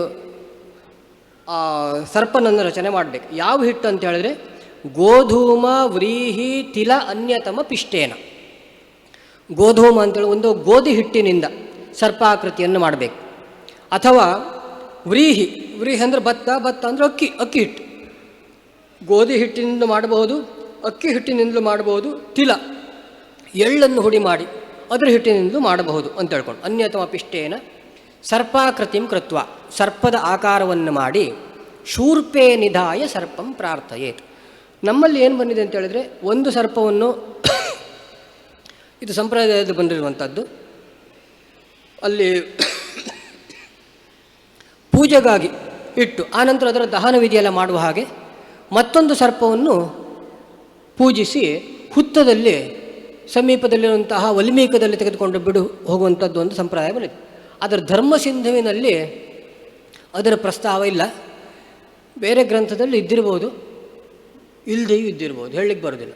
ಕೆಲವು ಸರ್ತಿ ಏನಾಗ್ತದೆ ಕೇಳಿದ್ರೆ ಸಂಪ್ರದಾಯದಿಂದಾಗಿ ಕೆಲವು ಆಚರಣೆಗಳು ಬಂದು ಬಿಡ್ತವೆ. ಈ ಸಂಪ್ರದಾಯದಿಂದ ಬರುವಂತಹ ಆಚರಣೆಗಳು ಅದರ ಬಗ್ಗೆ ತುಂಬ ವಿವಾದ ಮಾಡಬಾರ್ದು. ಅಂದರೆ ಯಾವುದಾದ್ರೂ ಒಂದು ರೀತಿಯಲ್ಲಿ ಅದು ಶಾಸ್ತ್ರ ಪ್ರಕಾರ ಕೂಡಿಸಲಿಕ್ಕೆ ಆಗ್ತದೆ ಅಂತಾದರೆ ಅದನ್ನು ಒಪ್ಪಿಕೊಂಡು ರೂಢಿಸಿಕೊಂಡು ಹೋಗುವುದು ಉತ್ತಮ. ಯಾವುದಾದ್ರೂ ಒಂದು ರೀತಿಯಲ್ಲಿ ಅದು ಹೊಂದಿಕೆ ಆಗಬೇಕು. ಕೆಲವೊಮ್ಮೆ ಏನಾಗ್ತದೆ ಕೇಳಿದ್ರೆ ಕಾರ್ಯಕ್ರಮದ ವೈಭವೀಕರಣಕ್ಕಾಗಿ ಕೆಲವು ಆಚರಣೆಗಳು ನಡೀತದೆ. ಅದರ ಬಗ್ಗೆಯೂ ಕೆಲವರು ಅಪಸ್ವರ ಹೇಳುವಂಥದ್ದುಂಟು. ಆದರೆ ಆ ವೈಭವೀಕರಣ ಎಂಬುದು ಶಾಸ್ತ್ರಕ್ಕೆ ಅವಿರೋಧಿಯಾದಾಗ ಅದರಿಂದ ಯಾವ ಅಪಾಯವೂ ಇಲ್ಲ. ಒಂದು ಉದಾಹರಣೆ ಕೊಡುವುದಾದರೆ ಗಣಪತಿ ಮಂಡಲ. ಯಾವುದೇ ಕರ್ಮ ಆರಂಭಕ್ಕೆ ಮುಂಚೆ ಒಂದು ಗಣಪತಿಯ ಪ್ರಾರ್ಥನೆ, ಅದಕ್ಕಾಗಿ ಗಣಪತಿಯ ಮಂಡಲ. ಅಲ್ಲಿ ಹೇಳಿರುವಂಥದ್ದು ಶಕ್ರ ಸುರ ಅನಿಲ ಹುತಾಶನ ವಾರುಣೇಶ. ಆ ಕಾರಿಕೆಯಲ್ಲಿ ಹೇಳಿದ ಪ್ರಕಾರ ಷಟ್ಕೋಣ ಮಂಡಲ ಮುಗಿದೋಯ್ತು. ಗಣಪತಿ ಮಂಡಲ ಅಷ್ಟೆ. ಅಷ್ಟು ಮಂಡಲ ಮಾಡಿಕೊಂಡು ಆ ಮಂಡಲ ಕಿರೀಟದಲ್ಲೋ ಹೊಟ್ಟೆಯಲ್ಲೋ ಬರುವ ಹಾಗೆ ಒಂದು ಗಣಪತಿಯ ಚಿತ್ರವನ್ನೇ ಬರೆದ್ರೆ ಏನು ಅಪರಾಧ ಉಂಟು? ಇವಾಗ ಆ ಷಟ್ಕೋಣ ಮಂಡಲ ಬರೀದೇ ಕೇವಲ ಗಣಪತಿಯನ್ನು ಚಂದ ಚಿತ್ರ ಬಿಡಿಸಿದ ಅದಕ್ಕೆ ಬೆಲೆ ಇಲ್ಲ. ಅದನ್ನು ಬೇಕಾದ್ರೆ ವಿರೋಧಿಸೋಣ. ಆದರೆ ಎಷ್ಟು ಬೇಕೋ ಅಷ್ಟು ಮಾಡಿ ಅದು ಇನ್ನಷ್ಟು ಜನರಿಗೆ ಅದು ಅಲ್ಲಿರುವಂಥದ್ದು ಯಾವ ದೇವರು ಅನ್ನುವಂಥದ್ದನ್ನು ಸ್ಪಷ್ಟಪಡಿಸುವಂತಹ ಉದ್ದೇಶದಿಂದಾಗಿ ಆ ದೇವರ ಚಿತ್ರವನ್ನು ಬರೆದ್ರೆ ಯಾವುದೇ ಅಪರಾಧವಿಲ್ಲ. ಅಂದರೆ ಇದಕ್ಕೆ ಯಾಕೆ ಹೇಳಿದೆ ಕೇಳಿದರೆ ಇದೆಲ್ಲ ತಪ್ಪು ಅಂತ ಹೇಳುವಂಥವ್ರು ಕೆಲವರು ಇದ್ದಾರೆ. ಇದನ್ನೆಲ್ಲ ತಪ್ಪು ಅಂತ ಹೇಳಬಾರ್ದು. ದುರ್ಗಾ ನಮಸ್ಕಾರ ಯಂತ್ರ ಬರೀತಾರೆ, ಮೇಲೊಂದು ದುರ್ಗೆಯ ಚಿತ್ರ ಬಿಡಿಸ್ತಾರೆ, ಏನು ಅಪರಾಧ ಉಂಟು ಇದರಲ್ಲಿ? ಕೇವಲ ಒಂದು ದುರ್ಗೆಯ ಚಿತ್ರ ಬಿಡಿಸಿ ಆ ಯಂತ್ರ ಬರೀದೇ ಇದ್ದರೆ ಹೇಳೋಣ. ಅವ್ರು ಎಷ್ಟು ಬೇಕೋ ಅಷ್ಟು ಮಾಡಿ ಆನಂತರ ವಿಶೇಷ ಮಾಡಿದರೆ ಒಂದು ಊಟ ಅಂತ ಆದ ನಂತರ ಒಂದು ಅನ್ನ ಸಾರು ಒಂದು ಮಜ್ಜಿಗೆ ಇದು ಬಿಟ್ಟರೆ ಊಟ ಆಗಿ ಹೋಗ್ತದೆ. ಅಥವಾ ಒಂದೆರಡು ಭಕ್ಷ ಇದು ಬಿಟ್ಟರೆ ಸಾಕು. ಇಲ್ಲ ನಾವು ಒಂದು ಚಿರೋಟಿ ಹೋಳಿಗೆ ಮಾಡ್ತೇವೆ, ಏನು ಅಪರಾಧ ಉಂಟು ಅದರಲ್ಲಿ ಅಲ್ವಾ? ಅದು ಎಷ್ಟು ಬೇಕೋ ಅಷ್ಟು ಮಾಡಿ ವಿಶೇಷ ಅದಕ್ಕೆ ಆ ಮೂಲಭೂತವಾಗಿ ಏನು ಬೇಕು ಅದಕ್ಕೆ ಭಂಗ ಅನ್ನವೇ ಇಲ್ಲದೆ ಬ್ರಾಹ್ಮಣ ಸಮಾರಾಧನೆ ಅನ್ನವೇ ಇಲ್ಲ, ಬೇರೆ ಎಲ್ಲ ಚಪಾತಿ ಕೂರ್ಮ ಎಲ್ಲ ಐಟಮ್ ಉಂಟು, ಊಟ ಅಂತ ಹೇಳ್ಕೊಂಡು ಹೆಸರು, ಅದು ತಪ್ಪು ಅಂತ ಹೇಳೋ ಹಾಗೆ ಇಲ್ಲೂ ಆ ವೈಭವೀಕರಣ ಅಥವಾ ಏನೋ ಒಂದು ಶಾಸ್ತ್ರಕ್ಕೆ ವಿರುದ್ಧವಲ್ಲದ ರೀತಿಯಲ್ಲಿ ಒಂದು ಭಕ್ತಿಯಿಂದ ಒಂದು ಕರ್ಮ ಬೆಳೆದು ಬಂದದ್ದಿದ್ದರೆ ಅದನ್ನು ವಿರೋಧ ಮಾಡಬೇಕಾಗಿಲ್ಲ. ಹಾಗೆ ಇಲ್ಲಿ ಏನು ಲೋಕದಲ್ಲಿ ಬಂದಿದೆ, ಒಂದು ಸರ್ಪನನ್ನು ವಲ್ಮೀಕದಲ್ಲಿ ಬಿಡ್ತಕ್ಕಂಥ ಕ್ರಮ ಅದು ಇರಲಿ ಇಲ್ಲದೇ ಇರಲಿ, ಅದರಲ್ಲೇನು ಅಪರಾಧ ಏನಿಲ್ಲ. ಹಾಗೆ ಇಲ್ಲಿ ಹೇಳಿರತಕ್ಕಂಥದ್ದು ಒಂದು ಸರ್ಪನ ನಿರ್ಮಾಣ ಮಾಡಿ ಹಿಟ್ಟಿನಿಂದ ಅದನ್ನು ಒಂದು ಶೂರ್ಪದಲ್ಲಿ ಅಂದರೆ ಒಂದು ಗೆರಸಿಯಲ್ಲಿಟ್ಟು ಪ್ರಾರ್ಥನೆ ಮಾಡಬೇಕು. ಏನು ಪ್ರಾರ್ಥನೆ ಮಾಡಬೇಕು ಕೇಳಿದ್ರು ಅಲ್ಲಿ ಆವಾಹಿಸುವಂಥದ್ದು ಯಾರನ್ನು ಕೇಳಿದ್ರೆ ಏಹಿ ಪೂರ್ವಮೃತ ಸರ್ಪ ಅಸ್ಮಿನ್ ಪಿಷ್ಟೇ ಸಮಾವಿಶ ಸಂಸ್ಕಾರಾರ್ಥಮಹಂ ಭಕ್ತಿಯ ಪ್ರಾರ್ಥಯಾಮಿ ಸಮಾಹಿತಃ. ಈ ಹಿಂದೆ ಏನೋ ಕಾರಣದಿಂದಾಗಿ ಮೃತಪಟ್ಟಂಥ ಯಾವ ಸರ್ಪ ಇದೆಯೋ ಅದು ಇಲ್ಲಿ ಆವಾಹಿತವಾಗಲಿ ಅಂತ ಹೇಳಿಕೊಂಡು ಪ್ರಾರ್ಥನೆ ಮಾಡುವಂಥದ್ದು. ಸಂಸ್ಕಾರಾರ್ಥಮಹಂ ಭಕ್ತಿಯ ಪ್ರಾರ್ಥಯಾಮಿ ಸಮಾಹಿತಃ ಹೀಗೆ ಪ್ರಾರ್ಥನೆ ಮಾಡಿ ಆವಾಹನಾದಿ ಷೋಡಶೋಪಚಾರೈ ಸಂಪೂಜ್ಯ ಆ ಸರ್ಪನಿಗೆ ಷೋಡಶೋಪಚಾರ ಪೂಜೆಗಳನ್ನೆಲ್ಲ ಸಮರ್ಪಣೆ ಮಾಡಿ ನತ್ವ ಇನ್ನು ಅದಕ್ಕೊಂದು ಬಲಿದಾನ ಭೋ ಸರ್ಪ ಇಮಂ ಬಲಿಂ ಗ್ರಹಾಣ ಮಮ ಅಭ್ಯುದಯಂ ಕುರು ಅಂತ ಪ್ರಾರ್ಥನೆ ಮಾಡಿ ಬಲಿಂ ದತ್ವ. ಏನು ಬಲಿ ಅಂತ ಹೇಳ್ಕೊಂಡು ಅದು ಹೇಳಲಿಲ್ಲ. ಹರಿದ್ರೋದಕ ಎಲ್ಲ ನಾಗನಿಗೆ ವಿಶೇಷ ಹರಿದ್ರೋದಕ ಲಾಜ ಬಲಿ ಎಲ್ಲ ನೀಡ್ಬೋದು, ಅಥವಾ ಸಂಪ್ರದಾಯ ಪ್ರಕಾರವಾಗಿ ಒಂದು ಸಣ್ಣ ಬಲಿ ಪೂಜೋಪಹಾರೇಚ ಅಂತ ಹೇಳಿದ ಪ್ರಕಾರ ಒಂದು ಬಲಿಯನ್ನು ಕೊಟ್ಟು ಪಾದವ ಪ್ರಕ್ಷಾಲ್ಯ ಆಚಾಮೇತ್ ಕೈಕಾಲೆಲ್ಲ ತೊಳ್ಕೊಂಡು ಆಚಮನ ಮಾಡಿ ದೇಶಕಾಲವು ಸಂಕೀರ್ತ್ಯ ಹೀಗೆಲ್ಲ ಹೇಳಿಕೊಂಡಲ್ಲಿ ಸರ್ಪ ಸಂಸ್ಕಾರ ಕರ್ಮದ ಒಂದು ಸಂಕಲ್ಪವನ್ನು ಮಾಡುವಂಥದ್ದು. ಇಷ್ಟು ಮಾಡಿ ಆದ ನಂತರ ಅಲ್ಲಿ ಅಗ್ನಿ ಒಂದು ಸಣ್ಣ ಹೋಮ ಇದೆ, ಮಂತ್ರಾಗ್ನಿಯನ್ನು ಮಾಡುವಂಥ ಕ್ರಮ. ಮಾಮೂಲಿ ಇದರ ಪ್ರಕಾರವಾಗಿ ಒಂದು ಸಣ್ಣ ಅಗ್ನಿ ಪ್ರತಿಷ್ಠಾಪನೆ ಎಲ್ಲ ಮಾಡಿ ಅಲ್ಲಿ ಅನ್ವಾಧಾನವನ್ನು ಹೇಳುವಂಥದ್ದು ಚಕ್ಷುಷಿ ಅಂತ್ಯೇನ, ಅಂದರೆ ಇದೆಲ್ಲ ಹೇಳ್ತಾ ಬಂದು ಆಮೇಲೆ ಸರ್ಪಮುಖೇ ಪ್ರಜಾಪತಿಂಚ ಆಜ್ಯೇನ, 3 ಇದನ್ನು ಅಲ್ಲಿ ಹತ್ತಿರದಲ್ಲಿ ಆಗ್ನೇಯ ದಿಕ್ಕಿನಲ್ಲಿ ಚಿತೆ ನಿರ್ಮಾಣ ಮಾಡಿಕೊಂಡಿಟ್ಟಿರಬೇಕು. ಚಿತೆಯಲ್ಲಿ ಸರ್ಪನನ್ನು ಸ್ಥಾಪನೆ ಮಾಡಿ ಆದ ನಂತರ ಇಲ್ಲಿ ಹೋಮದಲ್ಲಿ ಯಾವುದು ಈ ವ್ಯಾಹೃತಿ ಹೋಮಗಳನ್ನು ಮಾಡುವಾಗ ಕೊನೆಯದಾಗಿರ್ತಕ್ಕಂತಹ ಏನು ಸಮಸ್ತ ವ್ಯಾಹೃತಿ ಇದೆ ಅದನ್ನು ಸರ್ಪ ಮುಖದಲ್ಲೇ ಆ ಆಜ್ಯವನ್ನು ಸುರಿಯುವಂಥದ್ದು. ಈ ರೀತಿಯಲ್ಲಿ ಇದರಲ್ಲೊಂದು ವಿಶೇಷವಾದಂಥ ಕ್ರಮ. ಹೀಗೆ ಆಗ್ನೇಯ ದಿಕ್ಕಿನಲ್ಲಿ ಒಂದು ಚಿತೆಯನ್ನು ನಿರ್ಮಾಣ ಮಾಡಿಕೊಂಡು ಅಲ್ಲಿ ಪ್ರೋಕ್ಷಿತ ಭೂಮಂ ಚಿತೀಂಕೃತ್ವ ಅಗ್ನಿಂ ಚಿತಿಂಚ ಪರಿಸಮೂಹ್ಯ ಆಗ್ನೇಯಾಗ್ನದರ್ಭೈ ಪರಿಸ್ಥೀರ್ಯ ಪರಿಶಿಚ್ಯ, ಹೀಗೆಲ್ಲ ಅದು ಅಗ್ನಿಮುಖದ ಕ್ರಮ. ಅದನ್ನೆಲ್ಲ ಹೇಳಿ ಆದ ನಂತರ ಆಮೇಲೆ ಅಗ್ನೇ ರಕ್ಷಾಣು ಅಂತ ಹೇಳ್ಕೊಂಡು ಒಂದು ವೇದ ಮಂತ್ರ ಇದೆ. ಆ ವೇದ ಮಂತ್ರದಿಂದ ಸರ್ಪನಿಗೆ ಅಗ್ನಿ ಸ್ಪರ್ಶ, ಅಂದರೆ ಚಿತೆಯಲ್ಲಿ ಆಗ್ನೇಯ ದಿಕ್ಕಿನಲ್ಲಿ ತಯಾರು ಮಾಡಿಟ್ಟಂತಹ ಆ ಚಿತೆಯಲ್ಲಿ ಈ ಹಿಟ್ಟಿನ ಸರ್ಪವನ್ನು ಸ್ಥಾಪನೆ ಮಾಡಿ, ಹಿಟ್ಟಿನ ಸರ್ಪ ಸಪೂರ ಮಾಡಬೇಕು, ಇಲ್ಲದಿದ್ದರೆ ಅದು ಸುಟ್ಟು ಹೋಗಲಿಕ್ಕೆ ತುಂಬ ಕಷ್ಟ ಆಗ್ತದೆ. ಸಪೂರದಲ್ಲಿ ಒಂದು ಸರ್ಪ ಮಾಡಿಟ್ಟು ಸುಲಭದಲ್ಲಿ ಇದಾಗ್ತದೆ. ಹಾಗೆ ಅದನ್ನು ಸ್ಥಾಪನೆ ಮಾಡಿ ಈ ಮಂತ್ರಾಗ್ನಿಯನ್ನು ಅಲ್ಲಿ ಈ ಮಂತ್ರ ಹೇಳ್ತಾ ಅಗ್ನೇ ರಕ್ಷಾಣು ಆ ವೇದ ಮಂತ್ರದಿಂದ ಅಗ್ನಿ ಸ್ಪರ್ಶ ಮಾಡುವಂಥದ್ದು. ಆಮೇಲೆ ನಮೋ ಅಸ್ತು ಸರ್ಪೇಭ್ಯೋ ಈ ಮಂತ್ರದಿಂದ ಉಪಸ್ಥಾನ ಅಂತ ಹೇಳಿದ್ದಾರೆ. ಅಲ್ಲಿ ನೋಡಿ, ನಮೋ ಅಸ್ತು ಸರ್ಪೇಭ್ಯೋ ಇದು ಸರ್ಪನಿಗೆ ಸಂಬಂಧಪಟ್ಟಂತಹ ಮಂತ್ರ. ಯಾಕೆ ಕೇಳಿದರೆ ಸರ್ಪನಿಗೆ ಸಂಬಂಧಪಟ್ಟಂತಹ ಕರ್ಮದಲ್ಲಿ ಇದನ್ನು ವಿಧಾನ ಮಾಡಿದ್ದಾರೆ. ನಮಗೆ ಕೇವಲ ಶ್ರುತಿಯಿಂದ ಆ ಮಂತ್ರ ಇಂಥ ದೇವತಾ ಪರ ಅಂತ ಹೇಳೋದು ಕಷ್ಟ ಆಗ್ತದೆ. ಶ್ರುತಿ ಎನ್ನುವಂಥದ್ದು ಅಲ್ಲಿ ಸಾವಕಾಶವಾಗಿರುತ್ತದೆ. ಆದರೆ ಸ್ಮೃತಿಕಾರರು ಅಥವಾ ಪ್ರಯೋಗಕಾರರು ಅಥವಾ ಗೃಹ್ಯಸೂತ್ರಕಾರರು ಆ ವೇದ ಮಂತ್ರಗಳನ್ನು ಒಂದು ನಿರ್ದಿಷ್ಟ ಕರ್ಮಕ್ಕೆ ಹೇಳ್ತಾರೆ ಅಂತಲೇ ಆದರೆ ಆ ವೇದ ಮಂತ್ರ ಆ ದೇವತಾ ಪರವಾಗಿ ಇದೆ ಎಂಬುದಕ್ಕದು ಸಾಕ್ಷಿ. ಹಾಗಾಗಿ ಈ ಪ್ರಾರ್ಥನಾ ಮಂತ್ರ ನಾಗನ ಎಲ್ಲ ಕೆಲಸದಲ್ಲೂ ಸಹ ಇದನ್ನು ಉಪಯೋಗ ಮಾಡ್ತಾರೆ. ನಮೋ ಅಸ್ತು ಸರ್ಪೇಭ್ಯ ಏಕೇಚ ಪೃಥಿವೀಮನು, ಈ ಪೃಥಿವಿಯಲ್ಲಿರತಕ್ಕಂತಹ ಎಲ್ಲ ಸರ್ಪಗಳಿಗೆ ನಮಸ್ಕಾರ. ಯೇ ಅಂತರಿಕ್ಷೆ ಯೇ ದಿವಿ ಭೂಹು ಭುವಃ ಸ್ವಃ ಏದೋ ರೋಚನೆ ದಿವೋ ಏವ ಸೂರ್ಯಸ್ಯ ರಶ್ಮಿಷು, ಎಲ್ಲೆಲ್ಲ ಆ ನಾಗದೇವರ ಸನ್ನಿಧಾನ ಉಂಟಂತ ನೋಡಿ. ಭೂರ್ಲೋಕ, ಭುವೋಲೋಕ, ಸ್ವರ್ಲೋಕ ಅಂದರೆ ಭೂಮಿ, ಅಂತರಿಕ್ಷ, ಸ್ವರ್ಗ. ಸೂರ್ಯಸ್ಯ ರಶ್ಮಿಷು, ಸೂರ್ಯಮಂಡಲದಿಂದ ಭೂಮಿಗೆ ಹರಿದು ಬರುವಂತಹ ರಶ್ಮಿಗಳಲ್ಲಿ ಆ ನಾಗದೇವರ ಸನ್ನಿಧಾನ. ಯೇ ಆವಟೇಶು ಶೇರತೆ, ಭೂಮಿಯಲ್ಲಿರುವಂತಹ ಗರ್ತಗಳಲ್ಲಿ, ಬಿಲಗಳಲ್ಲಿ ವಿಶೇಷವಾಗಿ ಹೇಳಿರುವಂಥದ್ದು ನಾಗನಿಗೆ ಆ ಅಧೋಲೋಕಗಳು. ಅಧೋಲೋಕಗಳಂತ ಹೇಳಿದರೆ ಈ ಭೂಮಿಯಲ್ಲೇ ಇರತಕ್ಕಂತಹ, ಭೂಮಿಯ ಕೆಳಗಡೆ ಇರತಕ್ಕಂತಹ ಕೆಲವು ನೆಲಮಾಳಿಗೆಗಳ ರೀತಿಯಲ್ಲಿರತಕ್ಕಂತಹ ಲೋಕಗಳು. ಅದು ಒಂದ್ರ ಕಡೆಗೆ ಒಂದು ಬರಬೇಕಂತೇನಿಲ್ಲ. ಅತಲ, ವಿತಲ, ಸುತಲ, ಪಾತಾಲ, ತಲಾತಲ, ಮಹಾತಲ, ರಸಾತಲ ಈ ಎಲ್ಲದೂ ಸಹ ಈ ಭೂಮಂಡಲದ ಒಳಗೆಯೇ, ಭೂಮಿಯ ಮೇಲಿನ ಚಿಪ್ಪು ಏನಿದೆ ಅದರಲ್ಲಿ ಮನುಷ್ಯರು, ಪ್ರಾಣಿಗಳು, ಎಲ್ಲ ಗಿಡ ಮರಗಳು ಬೆಳೆಯೋದಕ್ಕೆಲ್ಲ ಅವಕಾಶ. ಒಳಭಾಗದಲ್ಲಿ ಕೆಲವು ಜೀವ ಸಂಕುಲಗಳಿವೆ. ಅಲ್ಲಿರತಕ್ಕಂತಹ ಜೀವರನ್ನು ಶಾಸ್ತ್ರ ಗುರುತಿಸಿದೆ. ದೈತ್ಯರು ಇರತಕ್ಕಂಥದ್ದು ಅಧೋಭವನಗಳಲ್ಲಿ, ಬಲಿಚಕ್ರವರ್ತಿ ಮುಂದಿನ ಮನ್ವಂತರದವರೆಗೂ ಸಹ ಇರುವಂಥದ್ದು ಅಧೋಭವನದಲ್ಲಿ. ಹಾಗೆ ಸರ್ಪಗಳಿಗೆ ವಿಶೇಷವಾಗಿ ಹೇಳಿರತಕ್ಕಂಥ ಸ್ಥಳ ಅಧೋಭವನ. ಆಶ್ಚರ್ಯ ಆಗ್ಬೋದು,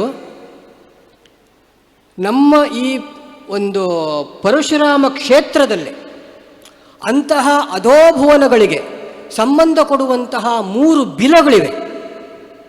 ಅದು ಯಾವುದು ಕೇಳಿದರೆ, ಒಂದು ಇದೇ ಕ್ಷೇತ್ರದಲ್ಲಿರತಕ್ಕಂತಹ ಬಿಲದ್ವಾರ, ವಾಸುಕಿ ಬಿಲ ಅಂತ ಹೇಳಿಕೊಂಡು ಹೆಸರದಕ್ಕೆ. ಅದು ಈ ಕುಕ್ಕೆ ಸುಬ್ರಹ್ಮಣ್ಯ ಕ್ಷೇತ್ರದಿಂದ ಪಾತಾಳದ ನಾಗಲೋಕದವರೆಗೆ ಸಂಬಂಧ ಇರತಕ್ಕಂತಹ ಒಂದು ಸುರಂಗ ಮಾರ್ಗ ಅದು. ಮತ್ತೊಂದು ಬಿಲ ಇರುವಂಥದ್ದು ಗೋಕರ್ಣದಲ್ಲಿ, ಕರ್ಕೋಟಕ ಬಿಲ ಅಂತ ಹೇಳ್ತದೆ. ಗೋಕರ್ಣದಲ್ಲಿರುವಂಥದ್ದು ಕರ್ಕೋಟಕನ ಬಿಲ. ಕರ್ಕೋಟಕನ ಮನೆಯವರೆಗೆ ಆ ಬಿಲ ಹೋಗ್ತದೆ. ಗೋಕರ್ಣದಲ್ಲಿ ಎಲ್ಲಿ ಅಂತ ಗೊತ್ತಿಲ್ಲ, ಬಹುಶಃ ಆ ಆತ್ಮಲಿಂಗ ಹೋದಂಥ ದಾರಿ ಇರ್ಬೋದೋ ಏನೋ. ಮತ್ತೊಂದು ಬಿಲ ಇರುವಂಥದ್ದು ನಮ್ಮ ಉಡುಪಿ ಕ್ಷೇತ್ರದಲ್ಲಿ ತಕ್ಷಕ ಬಿಲ. ಅದು ಇವಾಗ ಏನಾಗಿದೆ ಕೇಳಿದ್ರೆ, ವಾದಿರಾಜ ಸ್ವಾಮಿಗಳು ಅಲ್ಲಿ ಹಾಸುಕಲ್ಲನ್ನು ಹಾಸಿ ಆ ಬಾವಿಯನ್ನು ಮುಚ್ಚಿ ಅದರ ಮೇಲೆ ಆ ನಾಗ ಪ್ರತಿಷ್ಠಾಪನೆಯನ್ನು ಮಾಡಿದ್ದಾರೆ. ಈ ವಿಷಯ ವಾದಿರಾಜ ಗುರುಚರಿತಾಮೃತದಲ್ಲೂ ಇದೆ. ಅಂತೂ 3 ಬಿಲಗಳು. ಅಂತೂ ಇದೆಲ್ಲ ಏನು ಕೇಳಿದರೆ, ಈ ನಾಗನ ನೆಡೆ ಅಂತ ಹೇಳ್ತಾರಲ್ಲ, ಇದಕ್ಕೆಲ್ಲ ಒಂದು ಪ್ರಮಾಣ. ಏಕೇಚ ಪೃಥಿವೀ ಮನು, ಪೃಥಿವಿಯಲ್ಲಿ ನಾಗನ ವ್ಯಾಪ್ತಿ ಇದೆ ಎಂಬುದನ್ನು ವೇದ ಮಂತ್ರ ಹೇಳ್ತದೆ. ನಮ್ಮಲ್ಲೂ ಸಹ ನಾಗನ ನೆಡೆ ಅಂತ ಹೇಳ್ಕೊಂಡು ಪ್ರಸಿದ್ಧ. ಸಾಧಾರಣವಾಗಿ ಇಲ್ಲೊಂದು ಹುತ್ತ, ಅಲ್ಲೊಂದು ಹುತ್ತ, 2 ದೊಡ್ಡ ಬಲವಾದಂಥ ಹುತ್ತ ಇದ್ದರೆ, ಪ್ರಾಚೀನ ಕಾಲದ ಹುತ್ತ ಅಂತಾದರೆ ಅಲ್ಲಿಂದ ಅಲ್ಲಿವರೆಗೆ ಒಂದು ನಡೆಯ ಒಂದು ಸಂಭವ. ಹಾಗಾಗಿ ಮಧ್ಯದಲ್ಲಿ ಯಾರೂ ಸಹ ಅವುಗಳಿಗೆ ಅಪಾಯ, ನಡೆ ಅಂತ ಹೇಳಿದ್ರೆ ಅವುಗಳು ಹೋಗುವಂಥ ದಾರಿ ಅಂತ ಹೇಳ್ಕೊಂಡು ಅರ್ಥ. ಹಾಗಾಗಿ ಒಂದು ಹುತ್ತ ಇದ್ದರೆ ಒಂದು ಸ್ವಲ್ಪ ಸುತ್ತ ಒಂದು ಸ್ವಲ್ಪ ಬಿಡುವಂಥದ್ದು ಒಂದು ಭಯದಿಂದ, ಇದಕ್ಕೆಲ್ಲ ಒಂದಿದೆ. ಹಾಗೆಯೇ ಬಹುಶಃ ಅಂತರಿಕ್ಷ ನಡೆಯೂ ಇರ್ಬೋದು. ದಿವಿ ಬಹುಶಃ ಅದೆಲ್ಲ ದೇವತೆಗಳಿಗೆಲ್ಲ ಸಮಸ್ಯೆ ಕೊಡುವಂಥ ನಡೆಯೋ ಏನೋ. ನಮೋ ಅಸ್ತು ಸರ್ಪೇಭ್ಯೋ ಏಕೇಚ ಪೃಥಿವೀಮನು, ಅಂತರಿಕ್ಷೇ ದಿವಿ, ಅಲ್ಲೂ ಸಹ ಸರ್ಪ ಸಂಚಾರ ಉಂಟು ಅಂತ ಹೇಳ್ಕೊಂಡು ವೇದ ಮಂತ್ರ ಹೇಳ್ತದೆ. ಆ ಸರ್ಪಗಳ, ಆ ನಾಗದೇವರ ಒಂದು ವೈಭವವನ್ನು ಈ ವೇದ ಮಂತ್ರ ಹೇಳ್ತದೆ. ಅದರಿಂದಾಗಿ ಪ್ರಾರ್ಥನೆ ಮಾಡಬೇಕು ಅಂತ ಹೇಳ್ಕೊಂಡು. ಹಾಗೆಯೇ ಇನ್ನು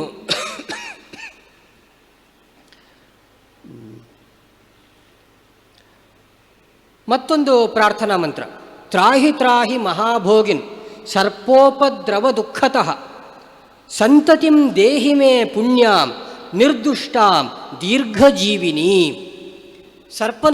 ಸರ್ಪನ ಪ್ರಾರ್ಥನಾ ಮಂತ್ರ ಅಂತ ಬಂದರೂ ಕೂಡಲೇ ಅದರಲ್ಲಿ ಸಾಮಾನ್ಯವಾಗಿ 2 ಪ್ರಾರ್ಥನೆ ಇರ್ತದೆ.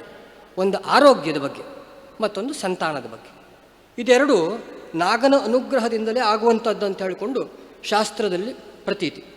ನೋಡಿ, ತ್ರಾಹಿ ತ್ರಾಹಿ ಮಹಾಭೋಗಿನ್ ಸರ್ಪೋಪದ್ರವ ದುಃಖತಃ, ಸರ್ಪೋಪದ್ರವದಿಂದ ಯಾವೆಲ್ಲ ದುಃಖ ಬರ್ಬೋದು ಅದರಿಂದ ಎಲ್ಲ ನನ್ನನ್ನು ಪಾರು ಮಾಡು. ಸಂತತಿಂ ದೇಹಿಮೇ, ನನಗೆ ಸಂತಾನವನ್ನು ಕೊಡು. ಎಂತಹ ಸಂತಾನ? ಪುಣ್ಯಾಂ, ಆ ಸಂತಾನ ಪುಣ್ಯವನ್ನು ತೆಗೆದುಕೊಂಡು ಬಂದಿರಬೇಕು. ಯಾವುದೋ ಒಂದು ಪಾಪಚೇತನ ಹುಟ್ಟಿದರೆ ಅದರಿಂದ ಏನು ಪ್ರಯೋಜನ? ಹಾಗಾಗಿ ಪುಣ್ಯವಂತರಾದಂತಹ ಮಕ್ಕಳು ಹುಟ್ಟಬೇಕು, ಅದಕ್ಕೆ ನೀನು ಅನುಗ್ರಹ ಮಾಡಬೇಕು ಅಂತ ಹೇಳ್ಕೊಂಡು.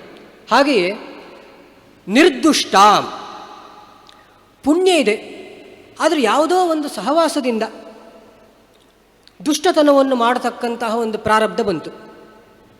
ಪುಣ್ಯ ಇರುವುದರಿಂದಾಗಿ ಈ ಜನ್ಮದಲ್ಲಿ ಸುಖ ಇದೆ, ಆದರೆ ಮುಂದಿನ ಜನ್ಮದಲ್ಲೂ ಸಹ ಆ ಮಗು ಸುಖವಾಗಿರಬೇಕು. ಅದಕ್ಕೆ ಪ್ರತಿಬಂಧಕವಾಗಿರುವಂಥದ್ದು ಈ ಜನ್ಮದ ದುಷ್ಟತನ, ಅದು ಇರಬಾರ್ದು. ಹಾಗಾಗಿ ನಿರ್ದುಷ್ಟ. ಅಷ್ಟಿದ್ರೂ ಸಾಕಾಗುವುದಿಲ್ಲ, ದೀರ್ಘಜೀವಿನಿ, ತುಂಬ ಆಯುಷ್ಯ ಇರತಕ್ಕಂತಹ ಮಗು ಹುಟ್ಟಬೇಕು. ಈ ರೀತಿಯಲ್ಲಿ ಅದನ್ನು ಪ್ರಾರ್ಥನೆ ಮಾಡಬೇಕು. ಅಂದರೆ ಸರ್ಪ ಸಂಸ್ಕಾರಕ್ಕೆ ಇದೆಲ್ಲ ಫಲ ಅಂತ ಹೇಳ್ಕೊಂಡು ಅರ್ಥ. ಮತ್ತೆ ಮುಂದೆ ಹೇಳ್ತಾರೆ, ಪ್ರಪನ್ನಂ ಪ್ರಾಹಿಮಾಂ ಭಕ್ತಿಯ ಕೃಪಾಲೋ ದೀನವತ್ಸಲ ಜ್ಞಾನತೋ ವಾಪಿ ಕೃತಸರ್ಪ ವಧೋಮಯ. ಇದರಿಂದಾಗಿ ಒಂದು ಏನು ತಿಳಿತದೆ ಕೇಳಿದ್ರೆ, ಜ್ಞಾನತೋ ಅಜ್ಞಾನತೋ ವಾ ಕೃತಃ ಸರ್ಪವಧೋಮಯ. ಕೇವಲ ಸರ್ಪ, ಮೃತ ಸರ್ಪ ಅಂದರೆ ಸರ್ಪನನ್ನು ಕೊಂದರೆ ಮಾತ್ರ ಸರ್ಪ ಸಂಸ್ಕಾರವನ್ನು ಮಾಡಬೇಕು ಅಂತಿಲ್ಲ ಅಂತ ಅರ್ಥ. ಜ್ಞಾನತಃ ಅಜ್ಞಾನತಶ್ಚ, ಶಂಕೆ ಇದ್ದರೂ ಸಹ ಸರ್ಪ ಸಂಸ್ಕಾರವನ್ನು ನಾವು ಮಾಡಬಹುದು ಅಂಥೇಳಿದ್ರೆ, ಒಂದೇನು ಕೇಳಿದ್ರೆ, ಒಂದೇನೋ ಗಾಡಿ ತಗೊಂಡು ಬರ್ತಾಯಿತ್ತು, ಒಂದೇನೋ ಹಾವು ಪಟ್ಟ ಪಾಸಾಗಿಬಿಡ್ತು. ಯಾವ ಹಾವು ಅಂತ ಗೊತ್ತಾಗಲಿಲ್ಲ, ಸ್ವಲ್ಪ ಪೆಟ್ಟಾಯಿತು. ಅವುಗಳು ಪೆಟ್ಟಾದರೆ ಹೆಚ್ಚು ಸಮಯ ಬದುಕುವುದಿಲ್ಲ, ತುಂಬ ಸುಖಿ. ಒಂದು ಚೂರು ಪೆಟ್ಟಾದರೂ ಸಾಕು, ಕೂಡಲೇ ಹೋಗ್ತದೆ. ಹಾಗಾಗಿ ಎಲ್ಲರೂ ಹೋಗಿ ಅದು ಆ ಸಂಶಯ ನಿವಾರಣೆಗಾಗಿಯೂ ಜ್ಞಾನತೋ ಅಜ್ಞಾನತೋ ವಾಪಿ. ಹಾಗಾಗಿಯೇ ಸರ್ಪ ಸಿಕ್ಕಿದಾಗ, ಮೃತ ಸರ್ಪ ಸಿಕ್ಕಿದಾಗಲೂ ಸಹ ಆ ಸರ್ಪ ಸಂಸ್ಕಾರವನ್ನು ಮಾಡುವಂಥ ಪದ್ಧತಿ ಬಂತು. ಅಂದರೆ ಏನು ಕೇಳಿದರೆ, ಯಾಕೆ ಸಿಕ್ಕಿತು ಅಂತ ಹೇಳ್ಕೊಂಡು ಒಂದು ವಿಚಾರ. ಇಷ್ಟು ಜನ, ಸಾವಿರಾರು ಜನ ಇರುವಾಗ ನನಗೆ ಯಾಕೆ ಸಿಕ್ತು? ಏನೋ ಋಣ ಇರಬೇಕು ಅಂದರೆ ಈ ಶಂಕೆಯಿಂದಲೂ ಸಹ ಸರ್ಪ ಸಂಸ್ಕಾರ ಜ್ಞಾನತೋ ಅಜ್ಞಾನತೋ ಅಂತ ಇಷ್ಟೆಲ್ಲ ಅರ್ಥ ಇದೆ. ಹಾಗಾಗಿ ಇಷ್ಟರಿಂದಾಗಿ ಏನು ತಿಳಿದಿದೆ ಕೇಳಿದ್ರೆ, ಸ್ವಯಂ ಒಬ್ಬ ಮನುಷ್ಯನಿಂದ ಸರ್ಪ ಹತ್ಯೆ ಆದರೆ ಆವಾಗ ಸರ್ಪ ಸಂಸ್ಕಾರ ಮಾಡಿಸಬೇಕು, ಅದು ಸುತರಾಂ ಸಿದ್ಧ. ಜೊತೆಗೆ ಶಂಕೆ ಇದ್ದರೆ, ನಮ್ಮ ಹಿರಿಯರು ಯಾರಾದರೂ ಕೊಂದಂಥದ್ದು ವಾಡಿಕೆ ಅಥವಾ ನಾವು ನಮ್ಮಿಂದ ಅಕಸ್ಮಾತ್ತಾಗಿ ಆಗಿರಬಹುದೆನ್ನುವಂಥ ಸಂಶಯ ಇದ್ದರೆ ಆವಾಗಲೂ ಸರ್ಪ ಸಂಸ್ಕಾರ ಆಚರಿಸಬೇಕು. ಜೊತೆಯಲ್ಲಿ ಮೃತ ಸರ್ಪ ಸಿಕ್ಕಿದರೂ ಸಹ ಅದಕ್ಕೆ ಸರ್ಪ ಸಂಸ್ಕಾರವನ್ನು ಮಾಡಬೇಕು ಅಂತ ಹೇಳ್ಕೊಂಡು ಅರ್ಥ. ಹಾಗಾಗಿ ಸರ್ಪವಧೋಮಯ ಜನ್ಮಾಂತರೇ ತಥಾ ಏತಸ್ಮಿನ್ ಮತ್ಪೂರ್ವೈ ಅಥವಾ ನೋಡಿ ಇಲ್ಲಿ ಜನ್ಮಾಂತರದಲ್ಲಿ ಸರ್ಪ ಹತ್ಯೆ ಆದದ್ದಿದ್ದರೂ ಸಹ ಅದು ನಮ್ಮ ಜಾತಕದಲ್ಲಿ ತೋರಿ ಬರ್ತಾ ಇದ್ದರೆ ಆವಾಗಲೂ ಸಹ ಸರ್ಪ ಸಂಸ್ಕಾರವನ್ನು ಮಾಡಿಸಬೇಕು. ಮತ್ತು ಪೂರ್ವೈಹಿ ನಮ್ಮ ಹಿಂದಿನವರಿಂದ ಏನಾದರೂ ಸರ್ಪ ಹತ್ಯೆ ಆದದ್ದಿದ್ದರೆ ಆವಾಗಲೂ ಸಹ ಸರ್ಪ ಸಂಸ್ಕಾರವನ್ನು ಮಾಡಬೇಕು. ಹಾಗಾಗಿ ಇವಾಗ ಅದು ಎಲ್ಲಿಯವರೆಗೆ ಬಂದಿದೆ ಕೇಳಿದರೆ, ಈಗ ಶಂಕೆ ಇದ್ದಾಗ ಮಾಡಿಸುವಂಥದ್ದು ಮಾತ್ರ ಅಲ್ಲ, ಒಂದು ಜೀರ್ಣವಾದಂತಹ ನಾಗಬನ ಜೀರ್ಣೋದ್ಧಾರಕ್ಕೆ ಮುಂಚೆಯೂ ಒಂದು ಸರ್ಪ ಸಂಸ್ಕಾರ ಮಾಡಿಸುವಂಥದ್ದು ಒಳ್ಳೆ. ಯಾಕೆ ಕೇಳಿದರೆ, ಸರ್ಪ ಸಂಸ್ಕಾರ ಋಣ ಇರುವಾಗ ನಾಗ ಪ್ರತಿಷ್ಠಾಪನೆಯನ್ನು ಮಾಡಿಸಬಾರ್ದು ಅಂತ ಹೇಳ್ಕೊಂಡು ಒಂದು ರೂಢಿ ಅದಷ್ಟೇ. ಹಾಗಾಗಿ ಏನಾದರೂ ಇದ್ದರೆ ಆವಾಗ ನಮ್ಮ ಆ ಸರ್ಪ ಒಂದು ನಾಗ ಪ್ರತಿಷ್ಠೆಯ ಒಂದು ಪುಣ್ಯಕದ ಪ್ರತಿಬಂಧಕವಾಗಿ ನಿಲ್ಲಬಹುದು. ಅದಕ್ಕೋಸ್ಕರವಾಗಿ ನಾಗಬನ ಜೀರ್ಣೋದ್ಧಾರಕ್ಕೆ ಮುಂಚೆಯೂ ಸಹ ಸರ್ಪ ಸಂಸ್ಕಾರವನ್ನು ಮಾಡಿಸ್ತಾರೆ. ಇನ್ನು ನಾಗಮಂಡಲ ಮಾಡುವಾಗಂತೂ ಮುಂಚೆ ಸರ್ಪ ಸಂಸ್ಕಾರ ಅದು ಮಾಡಿಯೇ ಮಾಡಬೇಕೆನ್ನುವಂಥ ರೂಢಿ ಬಂದುಬಿಟ್ಟಿದೆ. ಹೀಗೆ ಸರ್ಪ ಸಂಸ್ಕಾರ ಎನ್ನುವಂಥದ್ದು ಕೇವಲ ಸಿಕ್ಕಿದರೆ ಅಥವಾ ನಮ್ಮಿಂದ ವಧೆ ಆದರೆ ಮಾತ್ರ ಅಂತೇಳಿ ಅಲ್ಲ, ಅದರ ಮೊದಲು ಸಂಕಲ್ಪ ಇಲ್ಲೆಲ್ಲ ಹಾಗೆ ಇರುವಂಥದ್ದು. ಮತ್ಕೃತ ಸರ್ಪಹತ್ಯಾ ದೋಷ ಪರಿಹಾರಾರ್ಥಂ ಅಂತ ಹೇಳಿಕೊಂಡು ಮುಂದೆ ಹೋಗಿದ್ದಾರೆ. ಆದರೆ ಇಲ್ಲಿ ಈ ಪ್ರಾರ್ಥನೆ ಇದನ್ನು ನೋಡುವಾಗ ಜ್ಞಾನತೋ ಅಜ್ಞಾನತೋ ವಾಪಿ ಜನ್ಮಾಂತರೇ ತಥಾ ಏತಸ್ಮಿನ್ ಮತು ಪೂರ್ವೈಹಿ ಅಥವಾ ವಿಭೋ ತತ್ ಪಾಪಂ ನಾಶಯ ಕ್ಷಿಪ್ರಂ, ಆ ಎಲ್ಲ ಅಪರಾಧವನ್ನು ನಾಶ ಮಾಡು, ಅಪರಾಧಂ ಕ್ಷಮಸ್ವಮೇ, ಇದು ಅಪರಾಧ, ಇದನ್ನು ಕ್ಷಮೆ ಮಾಡು ಅಂತ ಹೇಳ್ಕೊಂಡು ಪ್ರಾರ್ಥನೆ ಮಾಡುವಂಥದ್ದು. ಹೀಗೆ ಇತಿ ಸಂಪ್ರಾರ್ಥ್ಯ ನಾಗೇಂದ್ರಂ ಸ್ನಾತ್ವ ಕೆಲವು ಪ್ರಯೋಗ ಎಲ್ಲ ಹೇಳ್ತಾರೆ. ಆಗತ್ಯ ತತಃ ಪುನಃ ವ್ಯಾಹೃತಿಭಿ ಕ್ಷೀರಾಜ್ಯೇನ ಅಗ್ನಿಂ ಸಂಪ್ರೋಕ್ಷ್ಯ ಹುತೆ. ಈಗೆಲ್ಲ ಆದ ನಂತರ ಇನ್ನೊಂದು ಹೇಳ್ತಾರೆ, ಯಜ್ಞೋಪವೀತಿನ ಸರ್ವಂ ಸರ್ಪ ಸಂಸ್ಕಾರ ಕರ್ಮತು ನ ಅಸ್ಥಿ ಸಂಚಯನಂ ಕುರಿಯಾತ್ ಸ್ನಾತ್ವ ಆಚಮ್ಯ ಗೃಹಂ ವ್ರಜೇತ್. ಇದು ಅಪರಪ್ರಯೋಗ. ಹಾಗಾಗಿ ಅಪಸವ್ಯಕ್ಕೆ ಜನಿವಾರ ಯಜ್ಞೋಪವೀತವನ್ನು ಹಾಕ್ಕೊಂಡು ಮಾಡುವಂಥ ಕ್ರಮ ಏನಿಲ್ಲ. ದೇವತಾ ಕರ್ಮವಾದದ್ರಿಂದಾಗಿದು ದೇವತೆಗೆ ಸಂಬಂಧಪಟ್ಟಂತಹ ಒಂದು ಔರ್ಧ್ವದೈಹಿಕ ಕರ್ಮವಾದದ್ರಿಂದಾಗಿ ಅದನ್ನು ಉಪವೀತಿಯಾಗಿ ಅಂದರೆ ಸವ್ಯದಲ್ಲೇ ಜನಿವಾರ ಇದ್ದುಕೊಂಡು ಮಾಡತಕ್ಕಂಥ ಕರ್ಮ. ನ ಅಸ್ಥಿ ಸಂಚಯನ ಇತ್ಯಾದಿ ವಿಧಿಯೆಲ್ಲ ಇಲ್ಲ, ಅದನ್ನೆಲ್ಲ ಶಾಸ್ತ್ರವೇ ಸಂಕೋಚ ಮಾಡಿದೆ. ಹಾಗಾಗಿ ಸಭಾರ್ಯಸ್ಯ ಕರ್ತು ಇದು ಸಂಸ್ಕಾರ ಕ್ರಿಯಾರಂಭದ ದಿನ. ಆನಂತರ ಸಭಾರ್ಯಸ್ಯ ಕರ್ತು ತ್ರಿರಾತ್ರಂ ಆಶೌಚಂ ಬ್ರಹ್ಮಚರ್ಯಂಚ ಕಾರ್ಯಂ. ಯಾವ ಯಜಮಾನ ಈ ಕ್ರಿಯೆ ಹಿಡಿದಿದ್ದಾನೋ ಅವನಿಗೂ ಅವನ ಹೆಂಡತಿಗೂ 3 ರಾತ್ರಿ ಆಶೌಚ ಅಂತ ಹೇಳ್ಕೊಂಡು ಅರ್ಥ. ಯಾವುದೇ ದೇವಾಲಯ ಪ್ರವೇಶ ಅಥವಾ ಬೇರೆ ದೇವತಾ ಕಾರ್ಯಕ್ರಮಗಳಲ್ಲಿ ಪಾಲ್ಗೊಳ್ಳುವಂಥದ್ದು ಇತ್ಯಾದಿ ಎಲ್ಲ ಇಲ್ಲ. ಯಾವ ರೀತಿಯಲ್ಲಿ ಕುಟುಂಬ ಸದಸ್ಯರು ತೀರಿ ಹೋದರೆ ಅಶೌಚ ಇರ್ತದೋ ಅದೇ ರೀತಿಯಲ್ಲಿ ಅಶೌಚ ಆಚರಣೆಯನ್ನು ಮಾಡಬೇಕಂತ ಹೇಳ್ಕೊಂಡು ಅರ್ಥ. ಆದರೆ ಯಾರ ಕರ್ತೃದ್ದಾನೆ ಅವನಿಗೆ ಮಾತ್ರ, ಅವನ ಮಕ್ಕಳಿಗೆ ಮೊಮ್ಮಕ್ಕಳಿಗೆ ಈ ರೀತಿಯಲ್ಲಿ ಅಶೌಚ ಎಲ್ಲ ಕ್ರಮ ಇಲ್ಲ. ಅವ ಬಿಟ್ಟರೆ ಅವನ ಧರ್ಮಪತ್ನಿಗೆ ಅಷ್ಟೆ.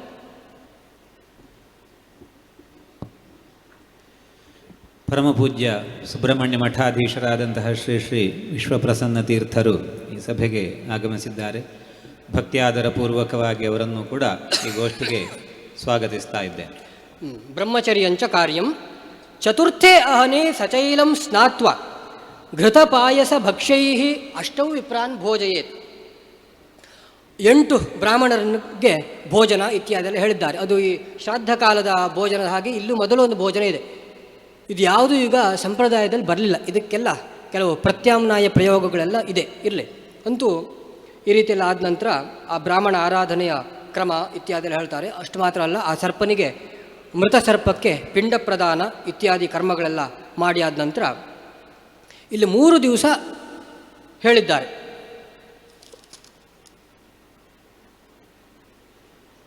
ಆಶೌಚವನ್ನು.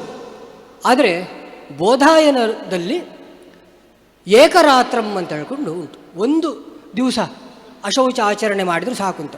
ಬೋಧಾಯನರು ಸ್ವಲ್ಪ ಕೆಲವು ವಿಷಯಗಳಲ್ಲೆಲ್ಲ ಉಪಕಾರ ಮಾಡಿದ್ದುಂಟು. ಇದರಲ್ಲೂ ಸಹ ಯಾವುದು ಮೃತಕ ಸೂತಕ ಆಚರಣೆಗಳ ವಿಷಯದಲ್ಲೂ ಸಹ ಸಪಿಂಡ ನಿರ್ಣಯ ಆ ವಿಷಯದಲ್ಲೂ ಅವರದ್ದು ತುಂಬ ಲೋಕೋಪಕಾರ ಉಂಟು. ಅದು ಏನೋ ಅದು ಹೆಚ್ಚು ನಮಗೆ ಅದು ಪ್ರಚಲಿತಕ್ಕೆ ಬರಲಿಲ್ಲ. ಅದು ಹಾಗೆ ಇಲ್ಲಿ ಸರ್ಪ ಸಂಸ್ಕಾರ ಮಾಡುವಾಗಲೂ ಸಹ ಒಂದು ದಿವಸ ಆಶೌಚ ಆಚರಣೆ ಮಾಡಿದ ಸಾಕು ಅಂತ ಹೇಳ್ಕೊಂಡು ಬೋಧಾಯನರು ಹೇಳ್ತಾರೆ ಅಂತ ಹೇಳ್ಕೊಂಡು ಉಲ್ಲೇಖ ಇದೆ. ಅಂತೂ 3 ರಾತ್ರಿ ಆಶೌಚ. ಹೀಗೆ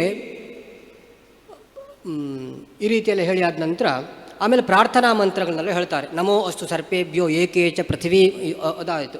ಬ್ರಹ್ಮಲೋಕೇಚ ಯೇ ಸರ್ಪಾಹ, ನಮೋ ಅಸ್ತು ಸರ್ಪೇಭ್ಯ. ಆ ಮಂತ್ರದ್ದೇ ಒಂದು ಅನುವಾದ ರೂಪದಲ್ಲಿ ಅಥವಾ ಹೆಚ್ಚು ವ್ಯಾಖ್ಯಾನ ರೂಪದಲ್ಲಿ ಈ ಮಂತ್ರ ಬಂದಾಗ ಕಾಣ್ತದೆ. ಬ್ರಹ್ಮಲೋಕದಲ್ಲಿರತಕ್ಕಂಥ ಸರ್ಪ, ವಿಷ್ಣು ಲೋಕದಲ್ಲಿರುವಂಥ ಅಂದರೆ ಆ ವ್ಯಾಪ್ತಿ ಸರ್ಪಗಳು ಇಷ್ಟು ಆ ಎಲ್ಲ ಲೋಕಗಳಲ್ಲೂ ಅವುಗಳದ್ದು ಸನ್ನಿಧಾನ ಉಂಟು ಅಂತ ಹೇಳ್ಕೊಂಡು ಪ್ರಾರ್ಥನೆ ಮಾಡುವಂಥ ಮಂತ್ರ. ಈ ರೀತಿಯಲ್ಲಿ ಮತ್ತೊಂದು ಹೇಳುವಂಥದ್ದು ಏನು ಕೇಳಿದರೆ, ಇಲ್ಲಿ ಕಲಶದಲ್ಲಿ ನಾಗನನ್ನು ಆವಾಹನೆ ಮಾಡಿ ಆ ಕಲಶದಲ್ಲಿ ಒಳಗಡೆ ಬಂಗಾರದ ಒಂದು ಸರ್ಪ ಪಣವನ್ನು ಇಟ್ಟು ಆನಂತರ ಕಲಶ ಸಹಿತವಾಗಿ ಆ ಸರ್ಪ ಪಣವನ್ನು ಬ್ರಾಹ್ಮಣರಿಗೆ ದಾನ ಕೊಡುವಂತಹ ಕ್ರಮ ಎಲ್ಲ ಇದರಲ್ಲಿ ಹೇಳಿದ್ದಾರೆ. ಆದರೆ ಈಗ ಪ್ರಚಲಿತವಾದಂತಹ ಕ್ರಮದಲ್ಲಿ ಸರ್ಪ ಸಂಸ್ಕಾರ ಕ್ರಿಯಾರಂಭ ದಿವಸ ಅದು ಇಲ್ಲಿ ಧರ್ಮಸಿಂಧುನಲ್ಲಿ ಹೇಳಿದ ಪ್ರಕಾರವೇ ಚಾಚೂ ಚಪ್ಪದೆ ನಡೀತದೆ. ಆದರೆ ಕ್ರಿಯಾ ಸಮಾಪ್ತಿ ಸಂಸ್ಕಾರ ಕಡೆಯ ದಿವಸ ಮಾತ್ರ ನಮ್ಮಲ್ಲಿ ತಿಲಹೋಮದ ಕ್ರಮ ಎನ್ನುವಂಥದ್ದು ಬಂದಿದೆ. ಅದು ಸಹ ಹಾಗೆ, ಅದು ಕರ್ಮದ ವಿಸ್ತಾರ, ಅದರಲ್ಲೇನು ದೊಡ್ಡ ದೋಷ ಏನಿಲ್ಲ. ತಿಲಹೋಮ ಎನ್ನುವಂಥದ್ದು ಪಾಪ ಪರಿಹಾರಾರ್ಥವಾಗಿ ಒಂದು ಪ್ರಾಯಶ್ಚಿತ್ತವಾಗಿ ಹೇಳಿರ್ತಕ್ಕಂಥ ಕರ್ಮ. ಹಾಗೆಯೇ ತಿಲಹೋಮದ ಕಲಶವನ್ನು ಅಲ್ಲಿ ಒಂದು ನಾಗ ಸನ್ನಿಧಾನದಲ್ಲೇ ಸರ್ಪ ಸಂಸ್ಕಾರವನ್ನು ಮಾಡಿ ಆ ಕಲಶವನ್ನು ದೇವರಿಗೆ ಅಭಿಷೇಕ ಮಾಡಿ ಆನಂತರ ಷೋಡಶೋಪಚಾರ ಪೂಜೆಯನ್ನು ನಡೆಸುವಂಥ ಕ್ರಮ ಇತ್ಯಾದಿಯೆಲ್ಲ ಬಂದಿದೆ.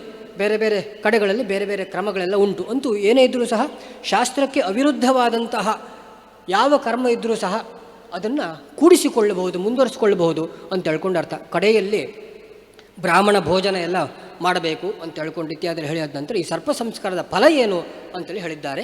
ಅದನ್ನು ಹೇಳಿ ನನ್ನ ಮಾತನ್ನು ಮುಗಿಸ್ತೇನೆ. ಕೃತ್ವಾ ಸರ್ಪಸ್ಯ ಸಂಸ್ಕಾರಂ ಅನೇನ ವಿಧಿನಾ ನರಃ ವಿರೋಗೋ ಜಾಯತೆ ಕ್ಷಿಪ್ರಂ ಸಂತತಿಂ ಲಭತೆ ಭೃಷಂ. ಹೇಳುವುದೇ ಇದು ಫಲ. ನಾಗನ ಆರಾಧನೆಗೆ ಏನು ಫಲ ಕೇಳಿದರೆ ಕ್ಷಿಪ್ರಂ ವಿರೋಗೋ ಜಾಯತೆ, ರೋಗ ಪರಿಹಾರ ಆಗ್ತದೆ. ಮತ್ತೊಂದು ಸಂತತಿಂ ಲಭತೆ ಭೃಷಂ, ಸಂತಾನ ಪ್ರಾಪ್ತಿ ಆಗ್ತದೆ. ಇದು 2 ಬಹಳ ಮುಖ್ಯವಾದಂತಹ ಅಂಶ. ಅದರಲ್ಲೂ ಸಹ ಆರೋಗ್ಯ, ಅನಾರೋಗ್ಯಕ್ಕಿಂತ ದೊಡ್ಡ ಆಪತ್ತು ಮನುಷ್ಯನಿಗೆ ಯಾವುದೂ ಇಲ್ಲ. ನೀವು ಏನು ಬೇಕಾದರೂ ವಿಚಾರ ಮಾಡಿ. ಈಗ ಬಡತನ ಬರಬಹುದು, ಬದುಕಿದ್ರೆ ಬೆಲ್ಲ ಬೇಡಿ ತಿನ್ಬೋದು ಅಂತ ಹೇಳ್ಕೊಂಡು ಒಂದು ಗಾದೆ. ಬಡತನ ಬಂದರೂ ಹೇಗಾದರೂ ಬದುಕ್ಬೋದು. ನಾವು ಕಟ್ಟಿದಂಥ ಮನೆ ಬಿದ್ದೋಯ್ತು, ನೋಡುವ ಯಾರಾದರೂ ಸಹಾಯಧನ ಮಾಡ್ಬೋದು, ಮತ್ತೊಂದು ದನ ಗೋಡೆ ಬಿದ್ದರೂ ಜಗಲಿ ಉಂಟಂತ ಹೇಳೋ ಪ್ರಕಾರ ಏನಾದರೂ ಒಂದಾಗ್ತದೆ. ಇನ್ನು ಕೆಲವರು ಹೇಳಿರ್ತಾರೆ ಎಲ್ಲಕ್ಕಿಂತ ಮುಖ್ಯ ಮಾನ ಮರ್ಯಾದೆ ಅಂತ ಹೇಳಿಕೊಂಡು. ಅದು ಮುಖ್ಯ, ಹೌದು. ಮಾನ ಮರ್ಯಾದೆ ಹೋದರೂ ಊರು ಬಿಟ್ಟು ಜೀವನ ಮಾಡ್ಬೋದು. ಕೈಕಾಲು ಬಿದ್ದೋದ್ರೆ ಏನು ಮಾಡೋದು? ಅಂದರೆ ಆರೋಗ್ಯ, ಅನಾರೋಗ್ಯಕ್ಕಿಂತ ಒಂದು ದೊಡ್ಡ ಆಪತ್ತು ಮನುಷ್ಯನಿಗಾಗಲಿ ಅಥವಾ ಪ್ರಾಣಿಗೆ ಇನ್ನೊಂದಿಲ್ಲ. ಅದನ್ನು ಆ ಆರೋಗ್ಯವನ್ನು ಕೊಡುವಂಥದ್ದು ನಾಗದೇವರಂತ ಆದ ನಂತರ ಎಷ್ಟು ಆ ದೇವರನ್ನ ಕೊಂಡಾಡಬೇಕು, ಎಷ್ಟು ಆ ದೇವರನ್ನು ನಾವು ಆಶ್ರಯಿಸಬೇಕು ಅಂತ ಹೇಳ್ಕೊಂಡು ವಿಚಾರ ಮಾಡಿ. ಹಾಗಾಗಿ ವಿರೋಗೋ ಜಾಯತೆ ಕ್ಷಿಪ್ರಂ ಸಂತತಿಂ ಲಭತೆ ಭೃಷಂ, ಸಂತಾನ ಪ್ರಾಪ್ತಿಗೂ ಸಹ ನಾಗಾರಾಧನೆಯೇ ಮದ್ದು. ಹಾಗಾಗಿಯೇ ನೋಡಿ, ಈ ಕ್ಷೇತ್ರದಲ್ಲಿ ಹೆಚ್ಚಿಗೆ ಬರ್ತಾರಲ್ಲ, ಕೆಲವರು ಒಂದು ಕಟ್ಟುಕಟ್ಟಲೆ ಅಂತ ಇಟ್ಕೊಂಡಿರ್ತಾರೆ, ಮತ್ತೆಲ್ಲರೂ ಬರುವಂಥದ್ದು ಒಂದು ರೋಗ ಪರಿಹಾರಕ್ಕಾಗಿ ಅಥವಾ ಸಂತಾನಕ್ಕಾಗಿ. ಹೀಗೆ ಅದು ಆ ಫಲ ಕೊಡ್ತಾ ಉಂಟು ಕ್ಷೇತ್ರ ಅಂತ ಹೇಳ್ಕೊಂಡು ಅರ್ಥ. ಹಾಗಾಗಿ ಅಷ್ಟು ಜನ ಬರ್ತಾ ಇದ್ದಾರೆ ಅಂತ ಅರ್ಥ. ಹಾಗಾಗಿ ಇದು ಸಂತಾನ ಮತ್ತು ಆರೋಗ್ಯವನ್ನು ಕೊಡ್ತಕ್ಕಂತಹ ದೇವತೆ ಇದು. ಹಾಗಾಗಿ ಇದರ ಆರಾಧನೆ ಅತ್ಯಂತ ಮುಖ್ಯ ಅಂತ ಹೇಳ್ಕೊಂಡು. ಮತ್ತು ಸರ್ಪ ಸಂಸ್ಕಾರ ನೀವು ಧರ್ಮಶಾಸ್ತ್ರದಲ್ಲಿ ಹೇಳಿರ್ಬೋದು.